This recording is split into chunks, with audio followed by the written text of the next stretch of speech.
Ladies and gents, we are back. We're terribly sorry for the delay. We took a little bit of an extended summer holiday. Chris has been up to Canada.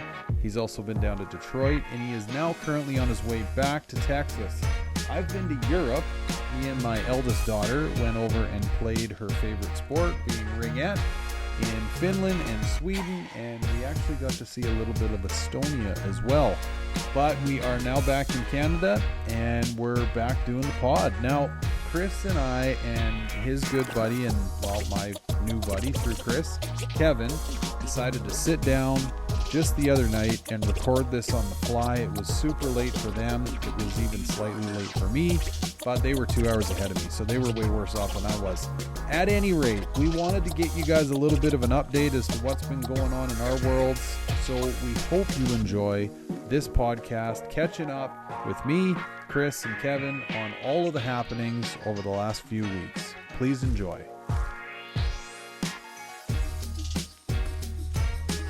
Hey, we're doing it, boys. Finally, hour later.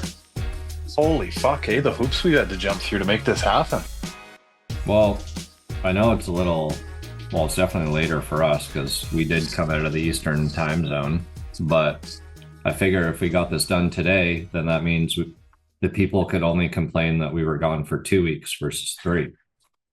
Well, I think if we get this one up in time, then we'll be 3 weeks off. Oh, was it 3 weeks? Well, yeah, the last recording we did was July 24th. Oh, but that would have been the week before we released it. So, yeah. It's like, it's been a while. Yeah, no, 100%. Lots of long enough that, yeah, and long enough that folks are complaining. True that. Yeah. So first things first, let's talk about the fresh, hot off the press stuff here. You almost burnt your car down.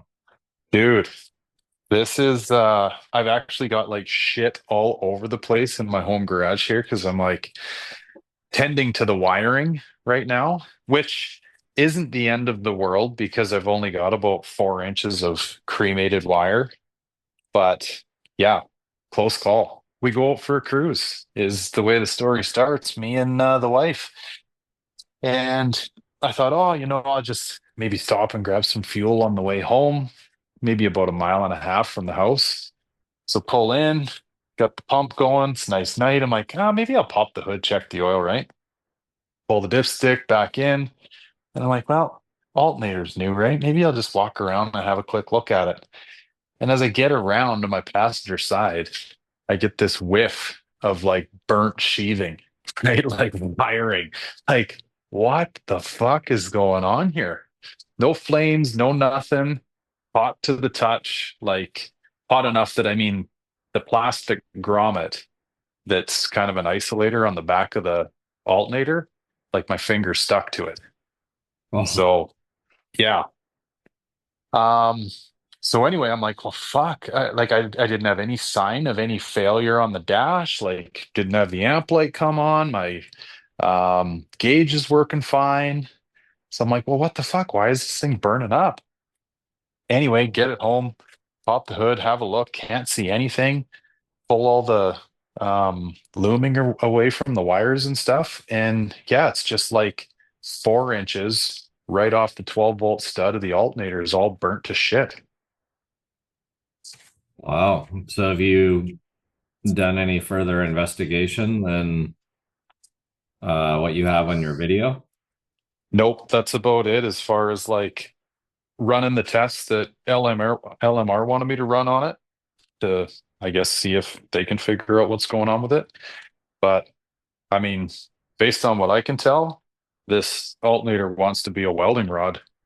I mean, it's just burning shit up. So I don't know. And the crazy part about it is it wasn't like a whole lot of intense changes went into putting this 200 amp in. I went from a 130 to a 200, which is the exact same format, same wiring, same everything. So it's plug and play. Yeah, because I saw a lot of people have comments about, oh, you should have a bigger gauge, blah, blah, blah. Like, don't get me wrong, if something's wrong with the cabling, If it's like corroded or, any of those things, I understand. But, amperage is really, it's the flow of electrons, and you had the same amount of draw. Just because it's pumping out 200 doesn't mean it's working at full, you know what I mean? Full 200. Full tilt all the time. You had the same amount of draw on it with a 130. You know what I mean? Shit, you could probably, I've actually run a shit ton off a stock 65, and things are Yeah. generally okay. But um, yeah, it'll be interesting to see what you come up with, man. That's like, don't get me wrong, like shit breaks, but it's just scary knowing, right? Like electrical like that. And Yeah. especially, right, even if you have, depending on where your fuse points are, because I think your fuse is more on your distribution block side, right? So, if it was something that was grounding out or whatever it might be, that's not going to stop that fuse isn't going to do anything. Well, this is kind of the thing that's leading me to believe that it is alternator related is the only wire or the only portion of the wire that's jacked up is right off the 12-volt stud of the alternator. So if this was a short somewhere, the whole wire would be seeing heat, right? Yeah. And then, yeah, you go right back to my 200 amp fuse that I've got. Well, it's in the kind of the bottom tray, like under the battery, essentially, that little channel down there. And everything is mint over on this side. So the wire's getting hot from the alternator side, Yeah. right? And I mean, had it been left longer, I'm sure more of the wire would have looked like shit. But um, yeah, So so sorry, like when you found it, like it was like fresh to the hot, like it wasn't just like say a temporary surge or something weird, like you caught it in the act of melting. yeah, And then so what'd you do? Did you just drive it home real quick like that? yeah, yeah. I'm like, what the hell do I do, right? I'm sitting under the lights of the Chevron pump, and like, well, fuck, mile and a half from home. Yeah. Um, and the alternator's not giving me any grief other than the fact that it's like nuking wires. So fired it up with the hood open, no sparks, no nothing. I'm like, okay, time to make our way home real quick. And yeah. So I've got two chunks of wire here that I've cut off. I've actually reran a whole new like 4 gauge wire. Um, but yeah, it's just these like two 4-inch sections of lead that are completely cremated. Interesting. I know, right? So Well, we'll see what LMR's got to say about it. Funny enough, when you run all the tests, like they get you to run a bunch of voltage tests, continuity tests, everything checks out. Like you're seeing everything that you should be seeing out of each one of these wires that you test when you test them. huh. So I don't know. Like I said, I think there's just maybe something haywire inside that you can't see that 12-volt stud's getting hot and nuking wires because it's like you've left a soldering iron sit on a wire too long and it's just melting its way down. Must be that Kenny Belt's just getting too hot in there. Well, that's a whole nother thing. I mean, this thing is still running silly hot. Um, like 200 is probably its coolest that it runs, coolant wise. I can't tell you what my intake charge temps are because my Zeta Tech gauges still don't fucking work, but that's a whole nother problem. But, um, yeah, never, never a dull moment with these goddamn cars, you know? Yeah. Well, shit, dude. Hopefully you get it all sorted out. Yeah, I think so. Like I said, I think we'll probably come to the conclusion that maybe this was just a alternator that was made on Friday and one out and one in and back to the races, hopefully. Yeah. No, for sure. Um, Did What you ever wire up more grounds on like on your motor, or do you just kind of have like the stock ground configuration? So I do have stock ground configuration, but I've kind of taken my ground game up a notch in that every ground's been removed. There's bare metal underneath every single one of them. There's a star washer on every single one of them. Like the car, for what it's worth, has been regrounded just in stock format. Yeah. what if you run a temperature gun on it next time you put it back together and just check that stud? Well, to be honest with you though, Kev, like I haven't ran it since, right? Because it's just got me that scared. Yeah. Well, I think your insulator's pretty much melted to the point where you would be shorting out on the casing of the alternator at this point now. This is it. Yeah. So, like, even I have a funny feeling they're gonna want me to fire it up, and I'm just gonna say, boys, I'm not into going down that road right now with you because, um, yeah, I don't think it's a safe bet to try that. You know? Yeah. Well, I'm kind of leaning with you, right? Because nothing's changed. It's not like you added a massive stereo or, extra fans that are drawing 80 amps on startup or something like, you know what I mean? Like everything has literally been the same as with your 130 amp. Yeah. And correct me if I'm wrong, the only reason why you really got away from the 130 was, you were a little hesitant, like your Zeta Tech gauges were kind of threw you down that path, right? Yeah. Like, yeah. So, Yeah, and with the 130, I mean, with the fans, the air ride compressors, stereo doesn't really factor into this thing, at least not these days, because it's not like I'm running around with it cranked. But there are certain scenarios where this thing fires everything up. Well, it's typically on startup, right? Where everything hits all at the same time. And I mean, you could watch that alternator gauge hit the dirt. I'm like, well, maybe this is a sign, right? Let's go up to the 200. Um, I forget what the stats are on this 200, but I mean, I know it runs more amperage even from an idle than the 130 does. And so, yeah, I just thought it'd be a fun little exercise to see what this 200 is all about. And well, then, unless all that stuff did hit and right, it did have the demand, you know what I mean? Like, even though like your 130 would only put out 130, no matter how much you were drawing off it, this one could technically pump pump you more juice, and as a result maybe it did get hot from the load.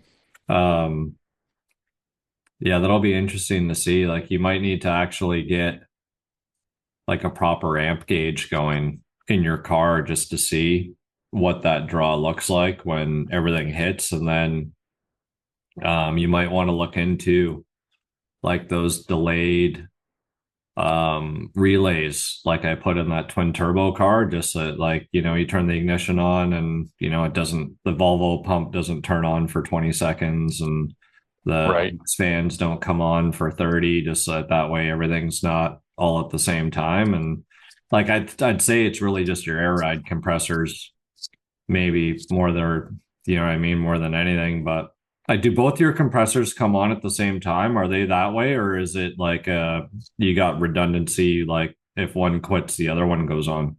No, they both fire up. And what are they But both? see, Are they both 20 amp draws?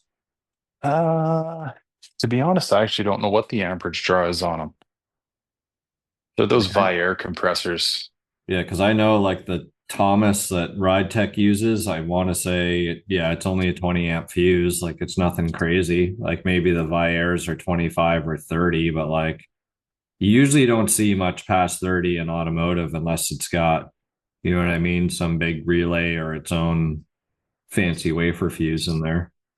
Well, and the only other piece of information that maybe skews a person's perception of this a little bit more is I had the 130 on down in Tennessee. I had the 130 on when we dynoed it. Hell, I had the 130 on for I don't know how many miles even around town here once I got back. Like this 200 on miles than the 130. And when I put the 200 on, all these wires were fine. No, true. You know what I mean? That'll be something for everybody listening to throw their 2 cents in that for you. Yeah. Yeah, it's true. I know Tom, Mr. Electrical Genius there, he goes, dude, it looks like those wires are arcing. I'm like, well, I don't know what the fuck they're doing, but they're definitely burning. Yeah. I mean, so something haywire is going on with it, but now listen, what about you guys? Let's fill everybody in on what the hell's going on with Kev, who we haven't even said on the pod, but people probably heard his voice a couple times now. Well, You guys are road tripping. Yeah, we tried to, introduce him on the 5 failed attempts at this podcast. Yeah. So where are you guys at right now? Bowling Green, Kentucky. So was that a 1-day pull from Detroit? It was. Wow, that's pretty good Wasn't miles, bad, eh? about 7.5 hours if we went straight. But of course, we made a couple stops, hit one Buc-ee's, and got here. So And Nice. a Ford's garage. And a what kind of garage? Ford's garage for a late lunch, early dinner. same as what Oh, right. we went to in Dearborn Yeah. Yeah, because they are a franchise. single franchise, right? Yeah, it was pretty good actually. It was right in Cincinnati, and a lot of the same kind of decor as the one in Dearborn. Actually, it was pretty decent. Our waitress said she was from the UK, but we were like 97% sure she's Australian, just playing with us. But yeah, it was good. Nice. Yeah, Ford's Garage definitely. Well, you guys could speak to it better than I could. I've only been to the one in Dearborn, but I mean, shit, we ate there quite a bit, and every time the food was just knockout good. Well, it was funny because we kept like, okay, we got to get food. And then, so we kept pushing it. And then we found out, so I found some Recaros on the fly that was like literally 5 minutes off I-75. The guy met us right on time, and we asked him about a good place to go. So he actually mentioned that Ford's Garage was, an hour more away. And, at that point, it's like, we know the consistency of Ford's Garage. So it's like, you know what? For, you got that hunger, but for the little bit of extra waiting, at least you know what you're going to get, and it's worth the extra time and effort, which it was. Totally. Yeah.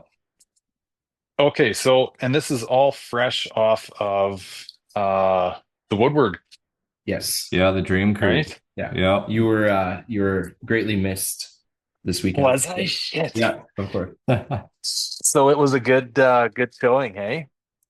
It was good. I don't know. Like, I think I didn't say that. I meant to say this in the car, and we must have started talking about something else, but I think I'm probably good for like at least 5 years of no Woodward. Like, I'd need to see, like, it was good. Like, the group of people, and I know we always say this when we go to car shows and stuff, but like, that was the highlight personally, because like, there was cool cars, but it's changed. I don't know. Maybe it's just kind of getting old and you feel different ways about it. But like, if I lived in Detroit, no problem. Making a trip, that far. Like, this was kind of convenient. It worked out from a timing perspective because of, my holidays, but I don't think I'd be going out of my way for it. Like, at least for a while. Yeah, I agree. I was kind of feeling that. I just feel like it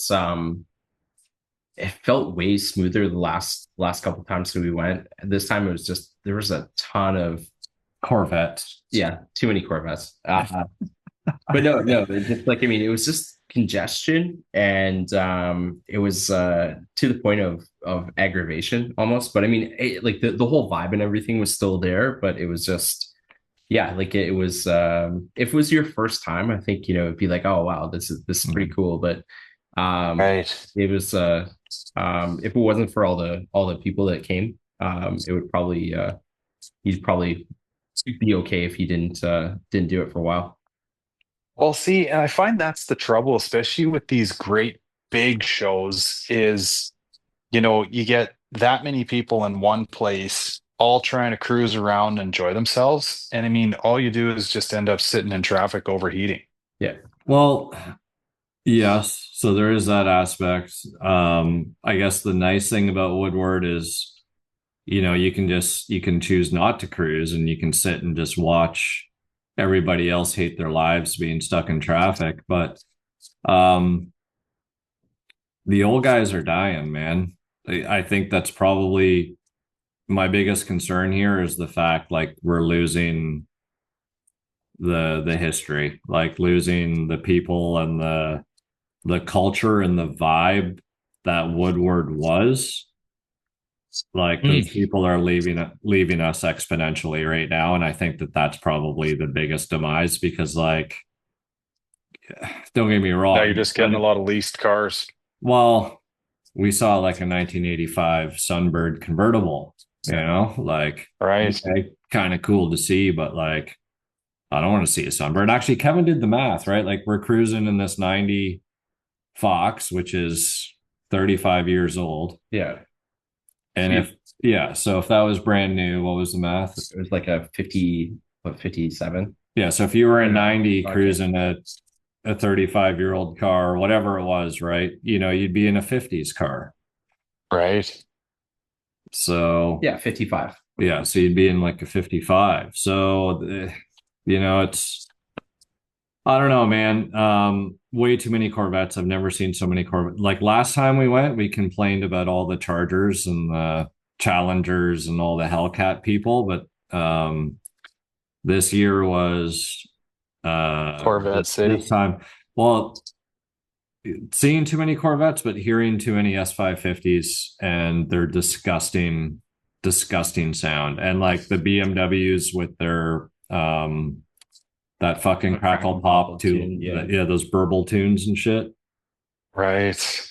Like I think you go back 20, 30 years ago and they're cruising their 50s or 60s and they were just kind of slow rolling. You have your drag cars and they're they're doing light to light kind of thing. But I mean now it's just every idiot is just revving the shit out of everything they have. And like you're standing on the side waiting for a piston to come through the block and just like go across your shoulder. It's just I don't know what the fascination with that is, but it's I don't know. That's the part that kind of makes it where it's like, okay, this is mildly intolerable, and you want to be like, okay, like we can move on. But the other part too that I was thinking is that there's so much going on that you also get overload where it's like, okay, I'm not sure if I'm missing out on something because it's so huge, right? So you're kind of in one spot and you're like, okay, like should I be over a mile down the road watching burnouts or what? Am I in the right spot? So it's kind of one of those things where it just mentally you're kind of trying to figure out what's the best viewing location. So right. And Shop Dad made kind of a point that I think it's almost one of those things where they should almost structure it somehow. Whether you divvy up kind of years of cars or you filter out bullshit and just like allow, I guess, the parade or the exhibitioning, if you will, because like on the flip side of this, there's such an opportunity because like, dude, there's thousands of law enforcement out there. You know what I mean? Like they're in the median, they all got motorcycles, they got bicycles, they got fucking UTVs, golf carts, like they're equipped. Fuck the SWAT. Horses. Yeah, horses, SWAT fucking vehicles. Right. And they're sitting there watching, like you can make all the noise you want, really. And if it wasn't for some of the meatheads, you'd probably get away with some burnouts as long as you don't do 10 of them in a row and everything like that. So they're really turning a blind eye, which is super cool. But I feel like with a little bit of structure, you could almost get away with a little bit more, be a little bit safer, and people could kind of have a better experience. I don't even know how you would organize that. That's the problem, right? So, Well, that's just it. I mean, okay, and actually, before we get too far away from this, I got to say this too. It just kind of manning this. Are we becoming the old crotchety guys by thinking this way? well, like part of me, I always It's got kind to of be said. You know what no, I no, mean? I agree because I always want to check myself that way. But so here's the thing. I'll ask you this question because I asked the guys at the Airbnb last night. Is it the exhaust companies that are failing, that like exhaust manufacturers, or is it the engine manufacturers that are failing? Because I want to know if you took old school Flowmaster 40 series and put them on every vehicle, like that's a hot rod or fucking horsepower vehicle. And I want to know in our ears if those sound better on everything. Hmm. Yeah, You that'd know be what an I mean? interesting. Versus straight pipe, Corsa, whatever the fuck this shit is on S550s. Like I don't get it. Yeah, I mean, there's definitely something to it. I've said that for a long time now. Like, I mean, I used to say it was like just kind of overhead cam shit, but that's not the case because Ford made a 427 overhead cam way back in the 60s, and that thing sounds unreal. The 4.6 valve Yeah, Termi four motors six sound sounds okay. unreal. Yeah. I know, right? There's something, I don't know what it is. I mean, maybe it's these variable valve timing. I don't know, but something about them gets so fucking ignorantly raspy that it's just not enjoyable. But you know what's funny about that though, going back to your comment about the BMWs, is if you go down a YouTube rabbit hole of listening to guys pull out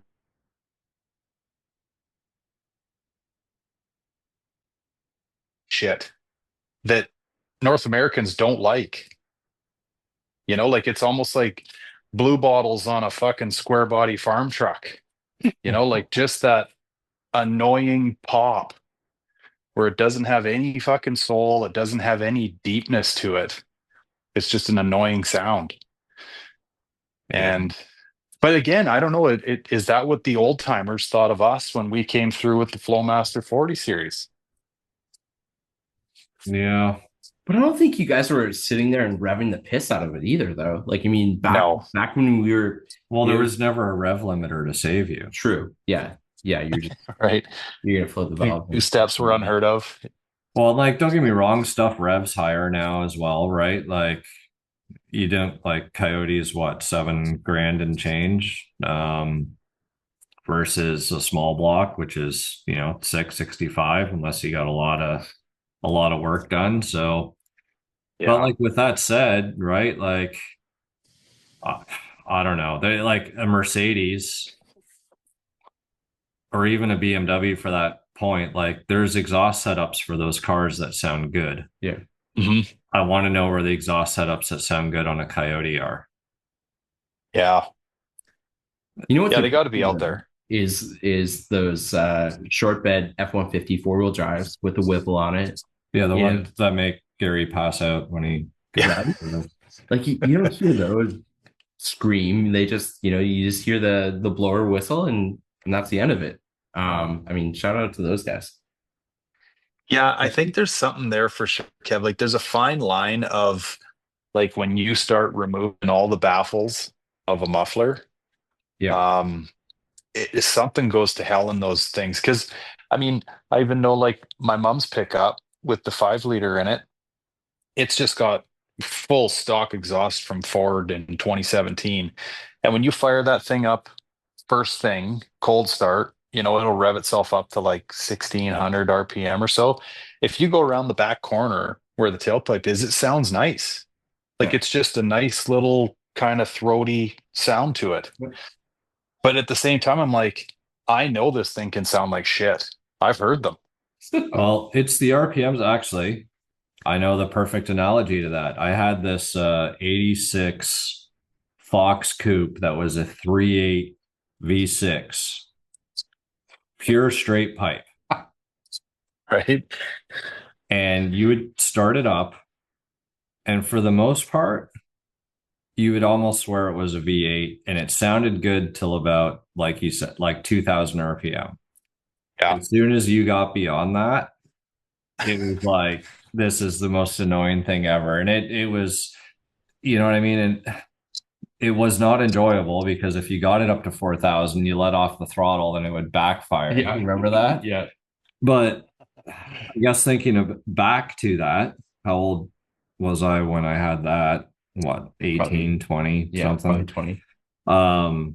Somebody obviously went out of their way to make that exhaust the way that it was, and probably thought it was cool. But I did not think it was cool then. Yeah. So I didn't think it was cool then. I still don't think it's cool now. There was a couple like Mitsubishi old school Hondas, that I heard go by, and like I was almost like, I hated those when I was young, but those to me actually sounded better than hearing a new Coyote. To be like, that's where That's saying a lot. I'm trying to be as like comprehensive of all angles, of not just trying to be the bitter old guy here, because like it's almost like the shit I didn't like I like now, because there's something worse. Right. There's a new shit. Yeah. Yeah. And that's the other problem, right? Like they're ruining it for people. Yeah. Right. It's like the Well, diesel guy especially when they're blowing all the black smoke. That ruins it for everybody. All the diesel guys. and it kind of does, right? Like this is one that, I know all three of us on this pod, and probably anyone listening, can remember at least a few times where you either pushed your luck in an area where you shouldn't have, right? Quiet little community area or whatever, pissed around downtown around a corner, and there's somebody you probably could have taken out, whatever. We've all had moments, but I gotta say, like for me anyway, like those moments, they stand out to me as being few and far between. Whereas all this new stuff where like guys are just folding her to the floor, bouncing off the rev limiter, it's like who's the problem? You know what I mean? Like, was it us and the fact that we can count 5, 6, maybe 10 times that you screwed up as a kid, or somebody that revs their fucking unit to the moon 10 times between streetlights? Yeah. You know what I mean? Like, who is going to get the front page news article written about them? Probably those fucking noisemakers, right? And Yeah. it makes me think about it with the diesel guys. Like, don't get me wrong, guys. I'm whatever. I love seeing a semi blowing black fucking smoke, pulling a big heavy load. I don't mind seeing a pickup that does that here and there, but I've followed guys through town where they're just like loading their fucking turbo up in fifth gear at like 20 miles an hour, like just blowing smoke everywhere for no apparent reason. And you're like, is this necessary right now? You know?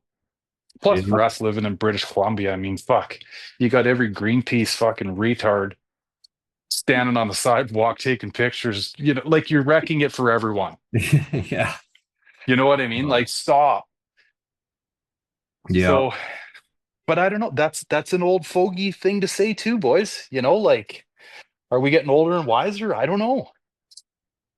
I don't know, man. All I got to say is we got to keep proper hot rodding alive. Yeah. Yeah, that's the bottom line, right? So, Hey, going back to the vets real quick, what were you seeing, all generations of vets, or like all these new C8s, or what was the deal? you see all generations, but dude, like C7s for days. Yeah. Okay. C6, C7s, like the odds. There's some C8s.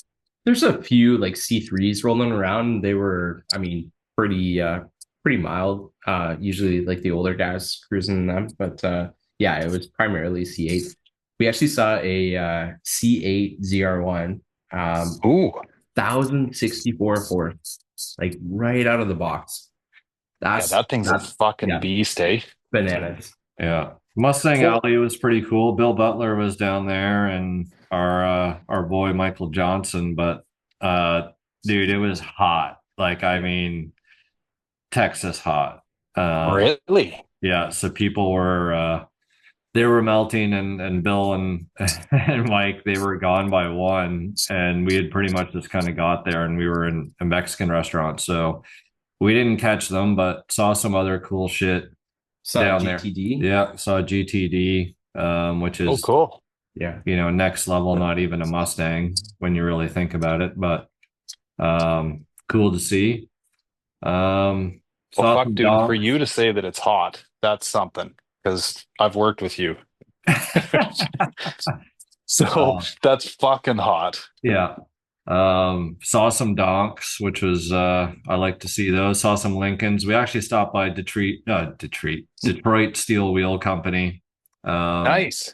we'd been there before, but just kind of see what was going on. And of course, they love their Lincolns, so my wheels were spinning talking with them. And Yeah. yeah, man, it's I don't need to explain Detroit to you, right? Like, you just get there, and honestly, weather is beautiful, everything was looking good. Like, just every time, it's just a great place to go. It really is. People need to get over this whole, oh, my car is going to get stolen, I'm going to get mugged. However, And Detroit Steel Wheels, they warned us like, hey guys, like make sure you lock your doors because we literally had a car stolen from the lot yesterday. So uh Oh, yeah. And honestly, those guys, we walked in, they closed up, they used to have a kind of like a showroom in the front. And I guess they right. just didn't have enough foot traffic. So we're just kind of like, oh, like we just stopped by, we're at Woodward. And they're like, oh, come on in. And they walked us all the way through the like their shop and took us into the showroom, some pretty cool stuff in there. And it was just super welcoming. They moved their manufacturing across the street. I don't know how much you know about them, but they bought this like building built in the 30s. It was, and they were manufacturing on 3 levels. So they were running a freight elevator up and down all day long. And then they ended up purchasing another warehouse across the street, also built in the 30s, but it's all like 1 level manufacturing. So kind of cool. Just the I didn't history. know that, Kev. Yeah, super cool. Huh. Well, boys, okay, so this is going to be a little bit of a change of gears, but not really, because what you guys were saying about that car being stolen just outside of the shop there, the day before, whatever, made me think of this. But I was going to tell you guys a little bit about this Finland trip I went on, because it will coincide with, like, I guess a lot of the bullshit that we're used to in North America, depending on where you live. Don't get me wrong. But the long and short of where I'm going with this is there is something that the Finnish people are doing like 1000% correct, because I never saw a homeless person. I never, and now this kind of gets into the fluffier side of things, but like I can honestly say, and all the parents that were out having beers with me and stuff said this too, there is a sense of calm in that society that I haven't felt in a long time. Like probably since I was a kid, where you're just walking down the street and everything just is good, right? You're not like, oh, that guy looks like he might run over and try and bite my face. Like all the bullshit that we're used to these days. There was none of that. Like absolutely fucking zero. So much so that, like, hell, I'd never been to Finland before. And I'm, I guess, a standard, issue protective dad of my daughter. And the kids are like, oh, we're just going to run down to, whatever convenience store. And initially I'm like, fuck you and the horse you rode in on. There's no way you're going down there by yourself, right? 3 days in, I'm like, okay, yeah, see you at dinner. Like it's crazy, whatever the hell those people are doing. did you ask them where the bad part of town was? Dude, I couldn't find it. Like shit, we were on buses going to arenas. We covered quite a bit of ground, and I couldn't find anywhere where there was a piece of cardboard leaned against a tree. Nothing. Huh. Here, case in point. So we're outside the hotel drinking beer as one does, right? And this dude walks by and goes, hey, excuse me, guys. Like, really nice introduction, too. Do you mind if I have your empties? I'm like, fuck, no, not at all, right? Take them all. Well, we had bought beer at a duty-free thing on the ship we had taken from Sweden to Finland. And so he's picking the cans up, looking at me, he goes, "Oh, hey guys, just so you know, you can't get a refund on these ones."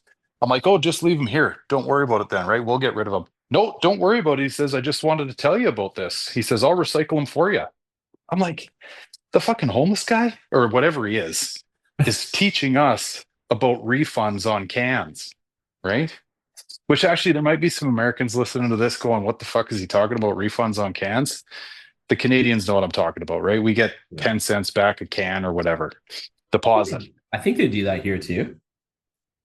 Pretty sure. Do they? Maybe in some states, eh? Yeah, like I think like New York and a few others I've seen, but yeah. Oh, Yeah. So Finland is like top 3 in global peace index for 2025. really? Yeah. Yeah. Well, I can totally see it, Kev, because whatever it is they're doing, and I went over there, staunch capitalist, like whatever. Anybody that knows me kind of knows what I'm trying to say here. And I think I hate to say it, like they're about as socialist as you get over there. And so I kind of went there thinking, holy shit, like what's this all going to be about? I don't know what they're doing, but something's working. The only theory that I came back with thinking that they might have figured out that nowhere else does is there must not be any corruption. Like what they pay for is what they get versus I can really only speak to the Canadian system, but you guys know where I'm going with that. Yeah. What's the other Yeah. countries, Kevin? Usual the like Switzerland, Iceland. Iceland. I'd like to go to Iceland. Usually Yeah. there's like ridiculously cheap deals for Yeah. well, I mean, at least from like Toronto. There's some pretty cheap flights from Toronto on occasion, like a couple $100. Right. So, did you win the tournaments or? Well, okay, here's another little story that somewhat coincides with that. So, as much as their society is very, very beautiful and very matter of fact, everybody's walking around in a really content format. That doesn't translate very well to how they play sports because these kids are like, and now that I'm going to sound like a new age fucker by saying this, but these kids play sports like NPCs, like non-player video game characters, where like you just walk by, punch them in the face, and they just kind of look at you like, "Hey man, I'm just here doing a job. Nothing to see here." No emotion. So nothing. Yeah. Which again plays into their society, but I'm like, fuck, like our kids go over there like ready for blood. And yeah, it didn't work out very well for the Finns. But what else is weird about that is at a national level, when you're playing this sport of ringette, Canada or the US has not won a national championship since 2002. The Finns win every year. Huh. So something happens. I don't know if they get them on the juice or they start ramping these kids up in the later years and they get aggressive. But yeah, they sure as hell weren't for our games at the younger levels. So what you're saying is you should have kept your daughter in the gym a little longer. Yeah. So anyway, how we did was we ended up in the finals with 4 other teams from Canada. There was a team from PEI, one from Edmonton, a Saskatchewan team, and and us. And anyway, we lost 4-2 in the semifinal, which put us into third, fourth. And then we lost to Prince Edward Island in the finals. So, But go ahead. I gotta ask, man, like, what's like that's a big commitment. If you're saying there's 4 teams that all traveled from Canada over there, Yeah. like, is the financial obligation on all the parents of all these kids, and like, what you're signing yourself up for, or like what, like, Pretty it much. seems like a lot, you know? Yeah, it is, buddy. And this wasn't everyone's scenario, but apparently the Prince Edward Island team, the guy that coached it apparently paid for everyone to go. I can't even imagine what that bill looked like. Because I mean, I know what mine was, and we were way over 10 grand to make this happen. Wow. And So like, is this a scouting opportunity, or like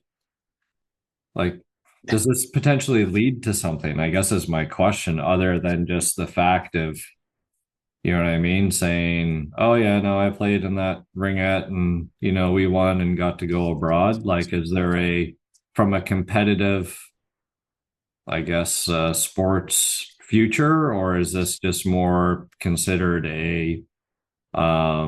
what's the word I'm looking for? Like a life Yeah, experience. life experience, fucking play abroad program. I'd probably say it's like 90% life experience, 10% who knows? Because the Finns do take the sport quite seriously. You can get scholarships over there. So what you're Um, saying is it would be much better if you just did a daughter exchange program with someone over there. One for yeah, one. yeah, maybe Do so. to your point, maybe there's an opportunity, right? I could get over there, get on the They can get her on the news juice, radio.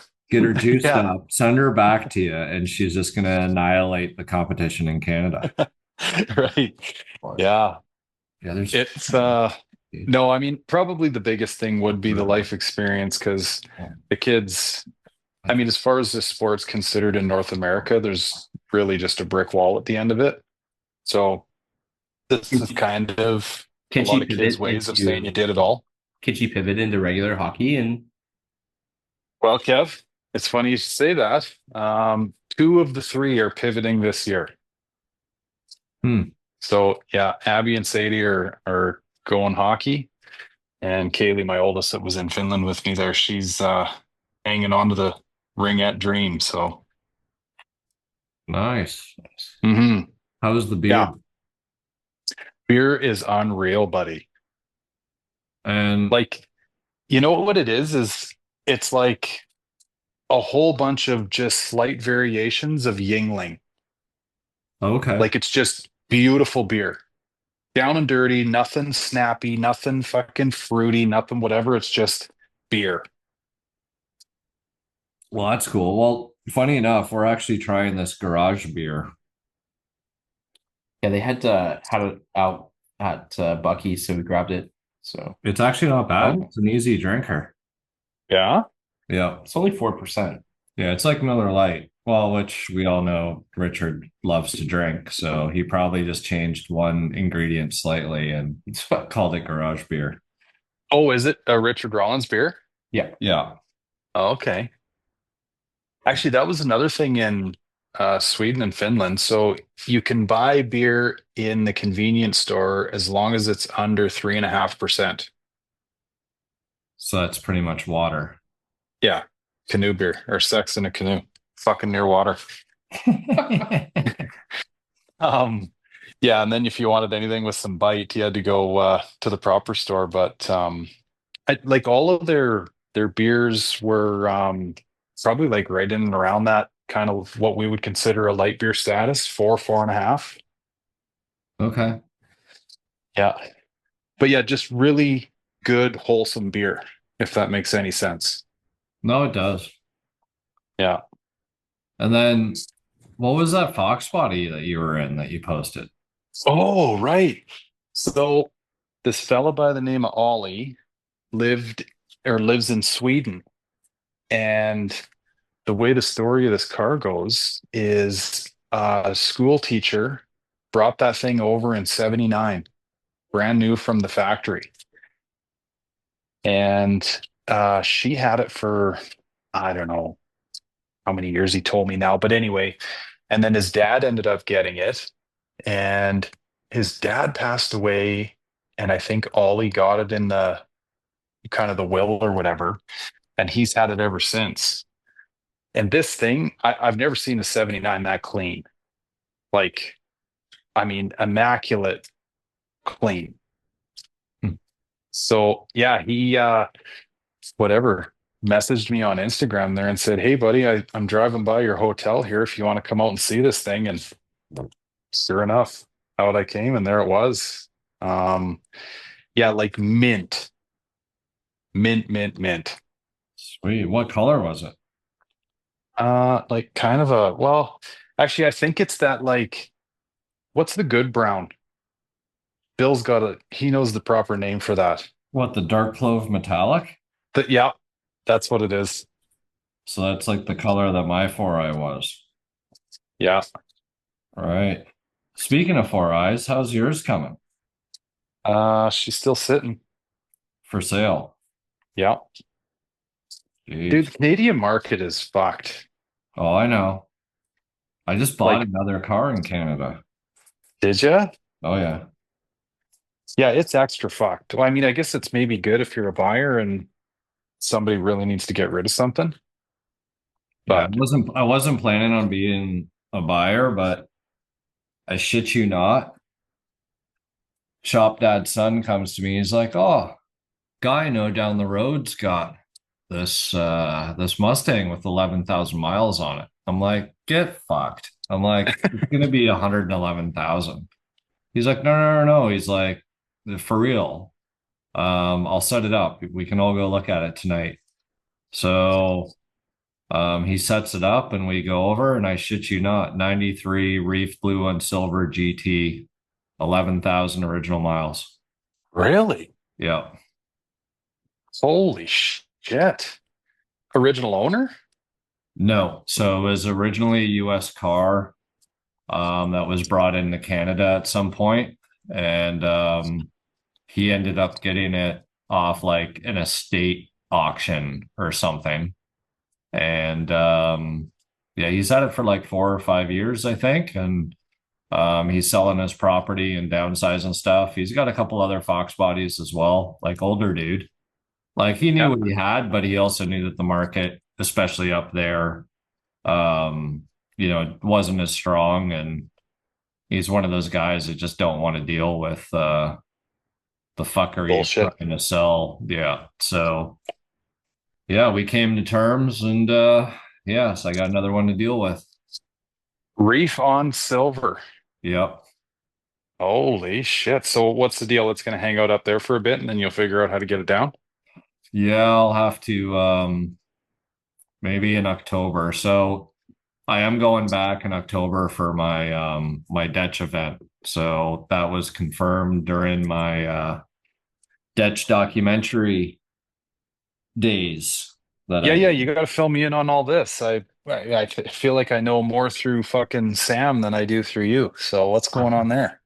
um so if what was it? I think it was the first Tuesday. It would have been, so if it was Tuesday, I was supposed to start filming like that upcoming Sunday. Sam was Okay. driving up from North Carolina on the Saturday. So we're like, what, 5 days away at this point. And dude, I was ready to pull the plug on it. Like trying to organize everyone and schedule and just make things work seemed like it was just like the worst uphill battle of your life. Right. And I'm like, if this, so I kind of gave myself a hard deadline. I'm like, if I don't have this shit sorted out by Thursday, then I'm going to tell Sam, don't waste your time, because, that poor bastard was driving 16 hours up from North Carolina. Yeah. And then all of a sudden, magically, things just sort of started coming together and people were finally starting to get back. And I don't know if it was just like people not maybe taking it seriously or thinking, I mean, because I get it, if it's like, oh, he's going to come all the way up here from Texas, and it wasn't just me and a GoPro. Like, we actually got a videographer involved now and everything else. So Totally.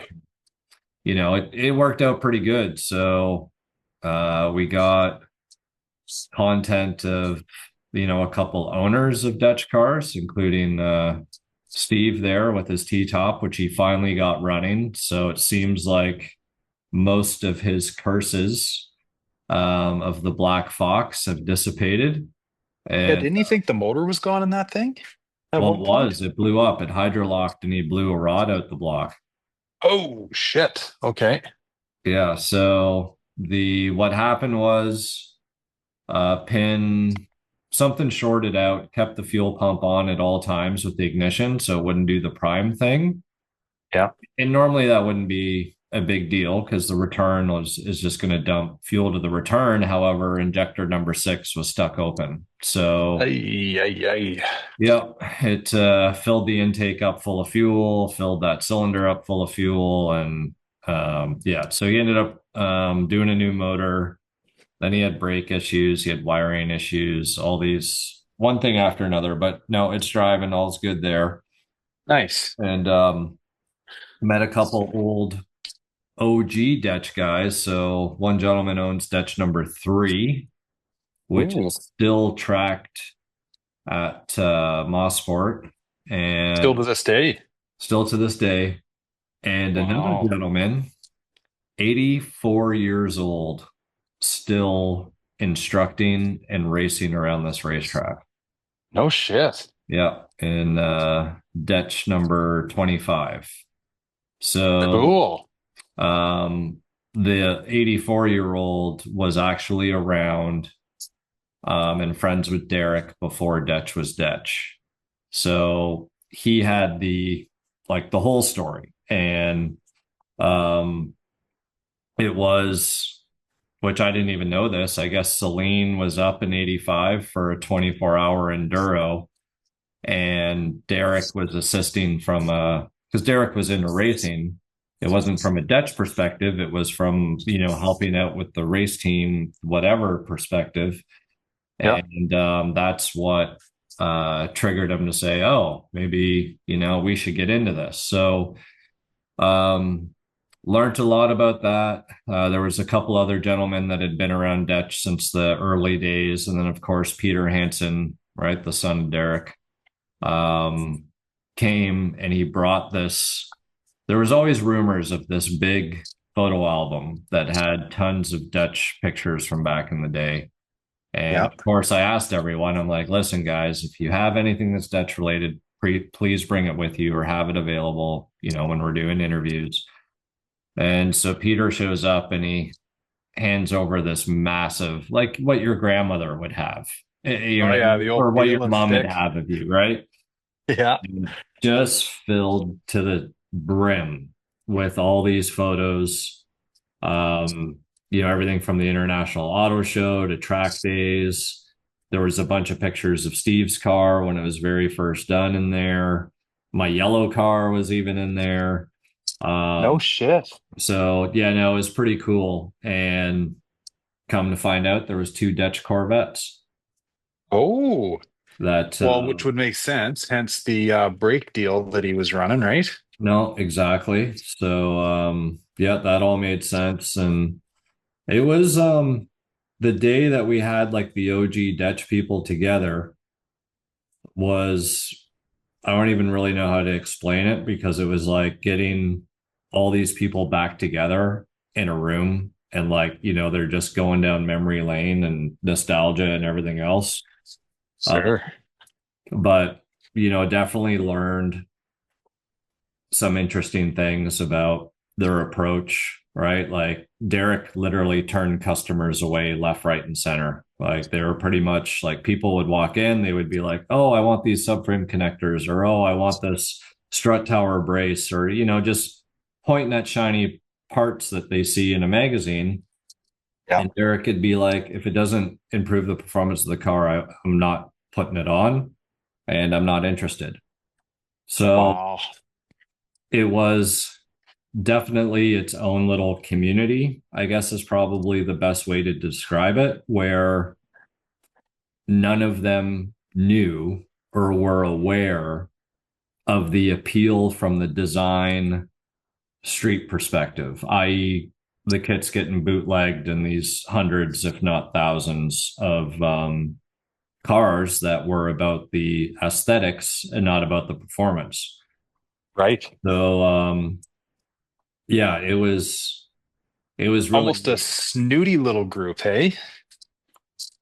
yeah, and You know, it, Like I know they weren't, but like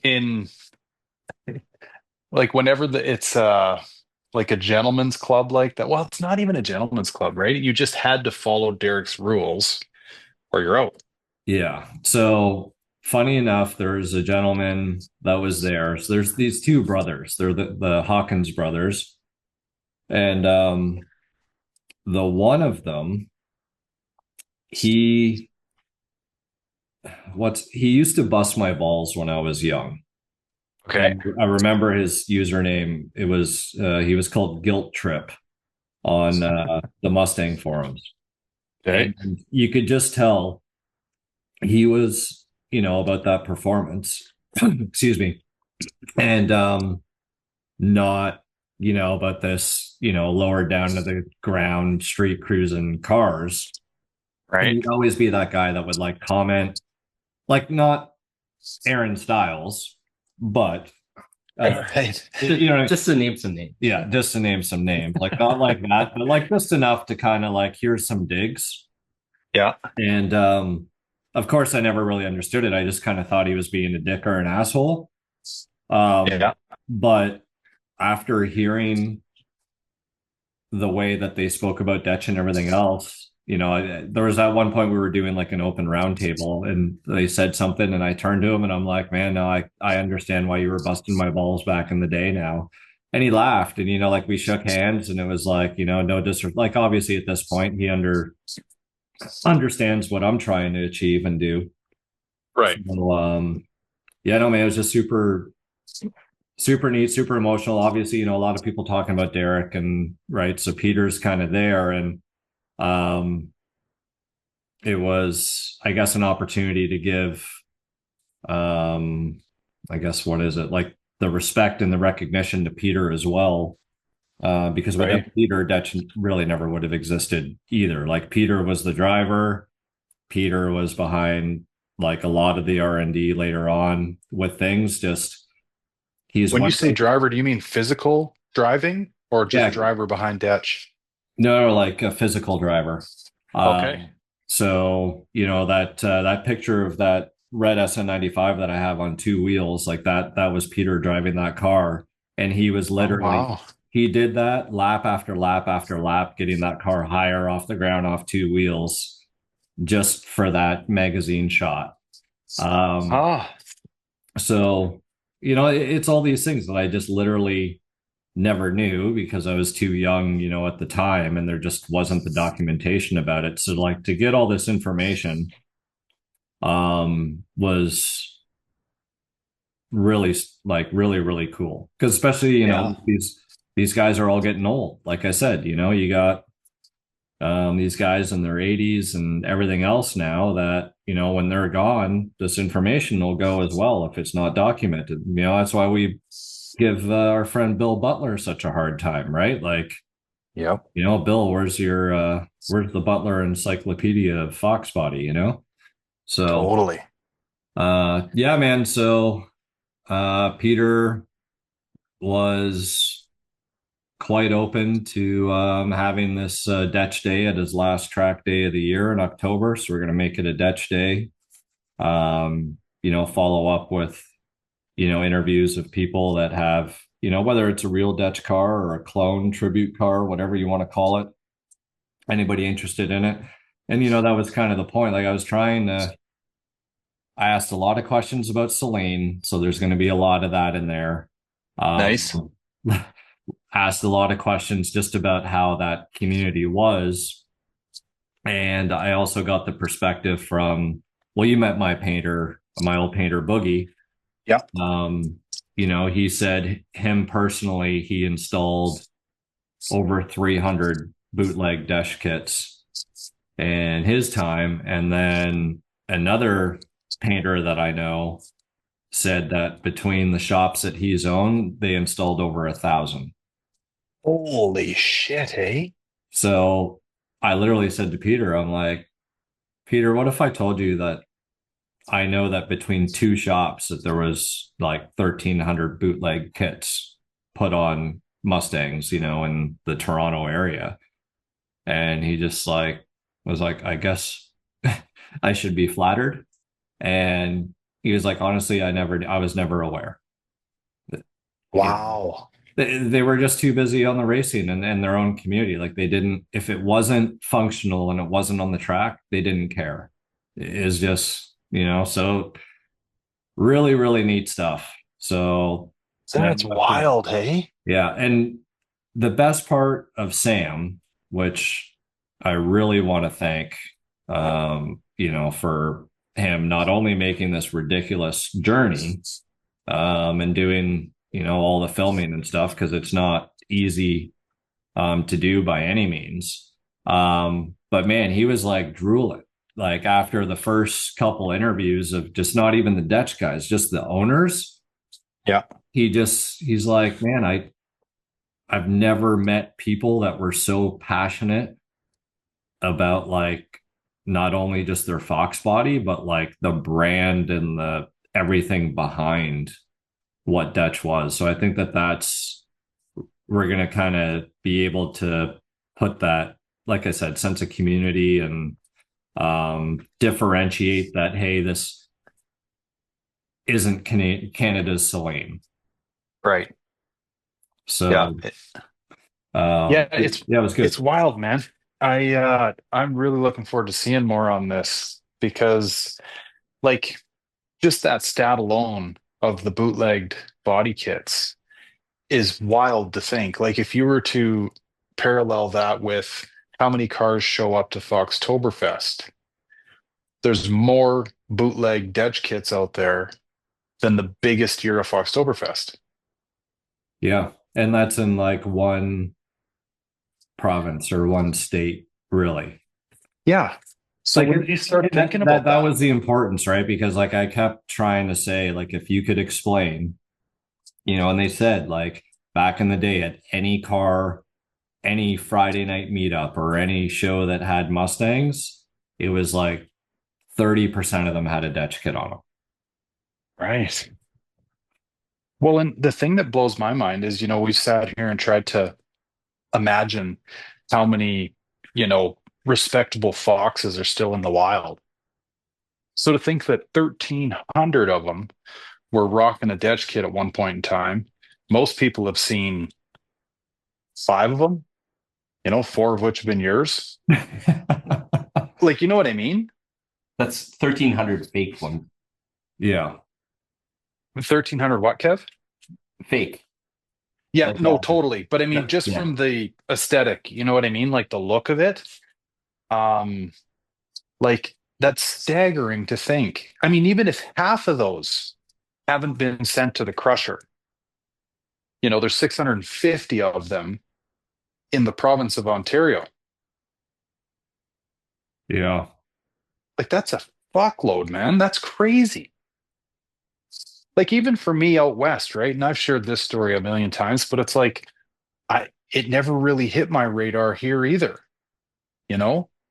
I guess in Vancouver where they have that kind of dealership deal where Sean got his and like a few other guys got them from that dealership, but like it never even really made its way out west in our little country of Canada. So I mean, it's understandable that folks in the US have never really heard about it, but I think that's where the really neat component of this story will come in is like Sam was saying, like if Sam was a representation of the American viewership and how taken back he was by the story, I think this will really resonate with people. Oh, for sure. And as you were, trying to, go through, I guess that representation, I think a good analogy of it would be it's sort of like when I put that video out with the Project Menace when I got that first car on the wire wheels, and I was just like, Totally. That's a small community thing, like no big deal. You see a couple of them probably in California, but if you actually go to California and you realize that there's hundreds and hundreds and hundreds of not just Fox bodies, but like convertible specific Fox bodies rolling around on wire wheels. Yeah. Like it's kind of it's a mind fuck. You know what I mean? Because you didn't know. Well, and we say this all the time, right? Like for however many of us that there are online sharing shit a few times a week and whatever, and we kind of just get used to thinking that that's what makes up this community, more or less, right? Um, Hell, even if you were to throw another like 10% on that, that's sort of what we guesstimate things are. But this stat alone of 1,300 bootleg DECH kits absolutely melts my fucking mind because it throws everything that I think I know of. But like, we sit here and think, oh yeah, we kind of know all the nicest cars that are out there, or like the cars that are being built to a level of War Admiral, let's say. We're so fucking off on that number, dude. It's not even funny. Yeah. Like these guys probably don't even, you could have probably sat there sharing stories with them about your last 6 or 7 years worth of adventures going to car shows and stuff. And they'd be like, what? Really? Like it's crazy, man, when you start looking at this from a macro scale. Yeah. Well, that's why Wow. I'm excited for October. Like, obviously, I hope the weather's decent, but I'm gonna start getting I guess the word out there, and I think that from a statistics perspective, we should be able to kind of come up with some values to like validate that. Like Right. let's say whatever let's say 60, 70 cars show up with DECH kits, and we see how many are real and we see how many are fake, and we see how many people traveled or how many people intended. I'll try and get as much data as I can, right? Because even I'm kind of curious to see how much, but I guess it's to the point where like I know, and I need to see if this company is still in business, because there was a place called Body Kit Warehouse that I want to say doesn't exist anymore, but if I could find out who the owner was, they were probably the number one in terms of like, and they reproduce all fucking body kits. Like they were doing the Honda Civics. Like we're talking, Fast and Furious days, right? Right. Just for them to say, or just to get an idea of, okay, I want to bootleg a kit, how many kits do I think I need to sell that makes it worthwhile for me to go Feasible. and make a mold and actually know I'm going to get an ROI off it? Right? Because Totally.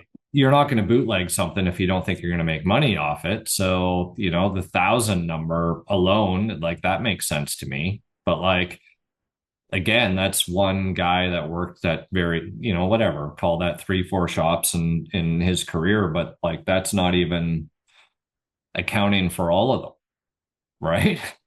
Yeah, totally, man. Like that's just it. Making the mold. Like you think about the manufacturing costs surrounding all that. Like, holy shit. Yeah. And Like you say, you're not just pumping one or two out. no, and then look at south of the border, right? Like you remember that ABC exclusive company that was in the 50 Mustang mags that were ripping off Cervini kits, Celine kits. They had a DECH kit that just didn't say DECH in the rear bumper.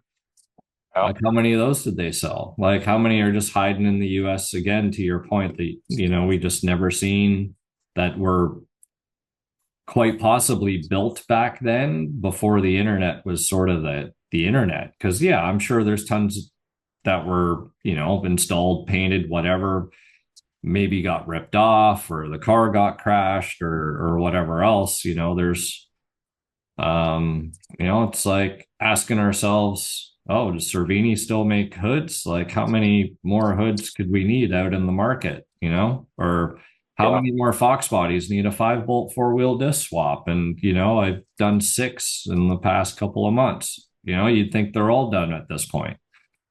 Yeah. Or that reef car you just got, right? All the, Yeah. sub 20,000 mile cars are gone. Yeah, man, you just 5 minutes never know. down the road in some dude's garage that could care less about the internet and everything else. Yeah, might not even have the damn internet. Wild. It's just, I mean, I think the thing that we'd be amiss if we didn't say is like, we all know how like small this Foxbody community is. And when you start hearing stories like this of the grandiose scale of like how many lives these cars have touched and stuff, it just really blows my mind, you know? Like Yeah. how many people are out there that yeah, they don't even have a Facebook account or whatever, you know? I think it would be cool to kind of try and get some stats like Kevin, for instance, it would know conversion rates of leads to Opportunities. opportunities based on, you know, the industry that he's in. There's statistics for that, whether your conversion rate's like 3% or fucking 10% or whatever it is. I'd be curious to see if we could come up with a number like that for, say, the Fox Body owner demographic, to be like, okay, for every 100 Fox Body owners, only 10% attend car shows. Yeah. You know what I mean? And 5% have, you know, shit stored in their backyard that they say they're going to restore one day, or, you know what I mean? All these different categories of people. And dude, I shit you not, like, we literally are pulling in off the exit ramp tonight and to the hotel. Kevin's like, man, I hadn't seen one other Fox Body on the road today. And I'm like, yeah, it's kind of few far between. Pull up to the hotel. There's one guy talking on his phone out front. I think maybe having a cigarette. That's why he was out there. And Kevin goes in to check in. The guy comes over to me. He's like, man, this car's super clean. He's like, I got a 92 notch. And he shows me a picture. And I'm like, oh, do you go any shows? He's like, no, I don't go to shows. Right. Like, what are the odds of that whole interaction? You know, Totally. we just talk about, we don't see them, but randomly out of any of the people staying at a hotel in a hotel-y spot, there's this one dude, 92 notch, you know? Well, and that's the thing, man. Like, it really has to make you wonder. Like, if you were to say to that guy right there, like, hey, have you ever heard of Notch World Order? Or have you ever heard of, you know what I mean? Like any of these great big pages, they probably go like, what are you talking about? Like, Yeah. I don't even know that they know that the world exists that we hang our hats in, all of us. Well, and It's crazy. I'm sure you get this too. Like, I get a lot of older gentlemen that reach out to me through my YouTube channel that would probably never even hit facebook.com if they even could, because they probably still have a flip phone. Yeah, true. So, you know, Yeah, and you get the email or whatever from them. Yeah. Yeah. So, like, there's all these, an email at best. Like, think of how many of these guys exist that don't do email. Like, probably a pretty good number. So true. Hey, I know. And we sit here and think that, yeah, we've kind of seen it all and whatever. I mean, there's probably guys that you were sitting with during this that would be just as impressed or just as floored to hear that, you know, there's this whole online community of like staggeringly beautiful cars that, you know, well kept, well restored, well whatever. You know, it probably even amazed the shit out of them because, like you said, if they're living that sort of DECH lifestyle of just it's all about the racing, they're head down, ass up, Monday to Friday, getting the car ready for Saturday. Yeah. Well, and that was it. Like, I couldn't believe, even when they switched shops, it was customers that helped. Like, you know, I mean, there's people in the industry. Like, one guy was, you know, into construction and built the walls in the shop, and like another guy did the signs, and it was literally a communal effort of, okay, you know, let's build up this new shop To get Derek going again. Yeah, and then build some cars. So yeah, really Wild. really, really interesting stuff. And I think that, you know, because they brought it up, they said it wasn't about the bling, you know, it wasn't about any of that stuff. It was about the racing. And I think that, you know, you get all people, if everybody that you have in that group is all thinking the same way, Right. I think that's pretty neat. Now, like you said, it's could come off as, I don't know, what's the word, um Yeah, snooty's like not a the right clique word. or I a shouldn't have snoot used club or that. something, it's like, yeah, we do this, but like everybody has their own thing. Yeah, which I can admire. You know what I mean? It's kind of like geez, I don't know, maybe this is a shitty analogy too, but like a secret society, you know? Fight Yeah. Club, right? Secret handshake, secret knock. Totally. And and I think the part that, well, I don't know, maybe if I've got the right idea of who I think Derek was, I wouldn't be surprised if a lot of the notoriety that his creations now have probably wouldn't even impress him all that much. No, no, because even I guess the best way to describe it was, Peter was there the one day and the other guys, and like I said, they were going down memory lane, and one guy was going on. He's like, you remember that race when it started pissing down rain and Peter was out there and he passed 4 cars on the outside and did this and that? And apparently the track marshal um started losing his mind and was asking somebody like, who the hell's driving that car? Okay. And they're like, Peter Hansen is. And I guess Peter had just won first place in some race or something like that. So they're just like going on about the incredible skill that Peter has. And I'm just looking at Peter's face, and it's like, to him, it's just Another day at the whatever. office. It's like, yeah, whatever. Like, yeah, that happened. Because we're like, oh, you remember that, Peter, how crazy that was? He's like, yeah, it was, normal, right? Like, it's Nice. just, Crazy. oh, I can't even explain it, dude. Like, it was the oddest but coolest thing ever, because like normally you'd get somebody and they just hop on the high horse and be like, oh yeah, fuck yeah, I slaughtered that guy, Yeah. or I did this or I did that, and want to pound chest. But it's like you have to pull the information out of him, because to him it's just a normal day. Well, especially in today's day and age, right? Where like every reality TV show you watch, like everything is just based off of me, right? And to hear a story like this, that, I mean, if I'm hearing it correctly, like it's like about as pure as it gets, you know? Like this wasn't about notoriety. Well, maybe it was about notoriety on the track, but even still, it sounds like Peter's reaction kind of says it all. Like he was, it's more the, it's almost like the only thing he was competing against was himself. You know what I mean? Versus I don't know what it is like, but there's something that seems really, really pure about it, Yeah.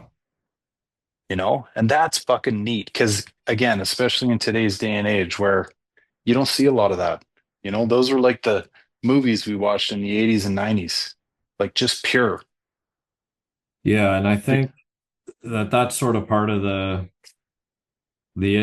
I shouldn't say the issue, because it was actually a question that I had asked, right? Like, to them, like, would you change anything about DECH? Because it was sort of like, what would have happened if DECH operated south of the border? Or like, what would Mhm. have happened if, right, the internet was out and there would have been more publicity and exposure and everything else? But um that was the problem. Like, Derek was sort of his own worst enemy, but at the same time, it was like he kept things in check to a point of, again, it wasn't about the business or about the Right. money, or it wasn't about getting all that. It was about literally the function of things and everything else, where, to your point, like everybody almost needs to, everyone's trying to prove themselves or say, look at me, and, absorbed with social media and all these things. And how am I better than the next guy? Yeah. Where there's so many people that aren't built that way. So if we just remove DECH from this conversation and just kind of talk about it from a personality or a characteristic approach, like think of how many amazing things are out there where people are literally avoiding the internet, avoiding trying to chase this fake fame Yeah. that nobody knows anything about because like it's literally it'd be underground. 100%, man. It's fucking, that's exactly what's blowing my mind about this whole conversation. It's crazy. Like how many war admirals are out there? Probably a lot. Like I bet you there's probably more cool shit unknown than there is known out there. I almost want to make that statement. Like Yeah, learning, like just kind of putting again all this stuff together. Because like, dude, if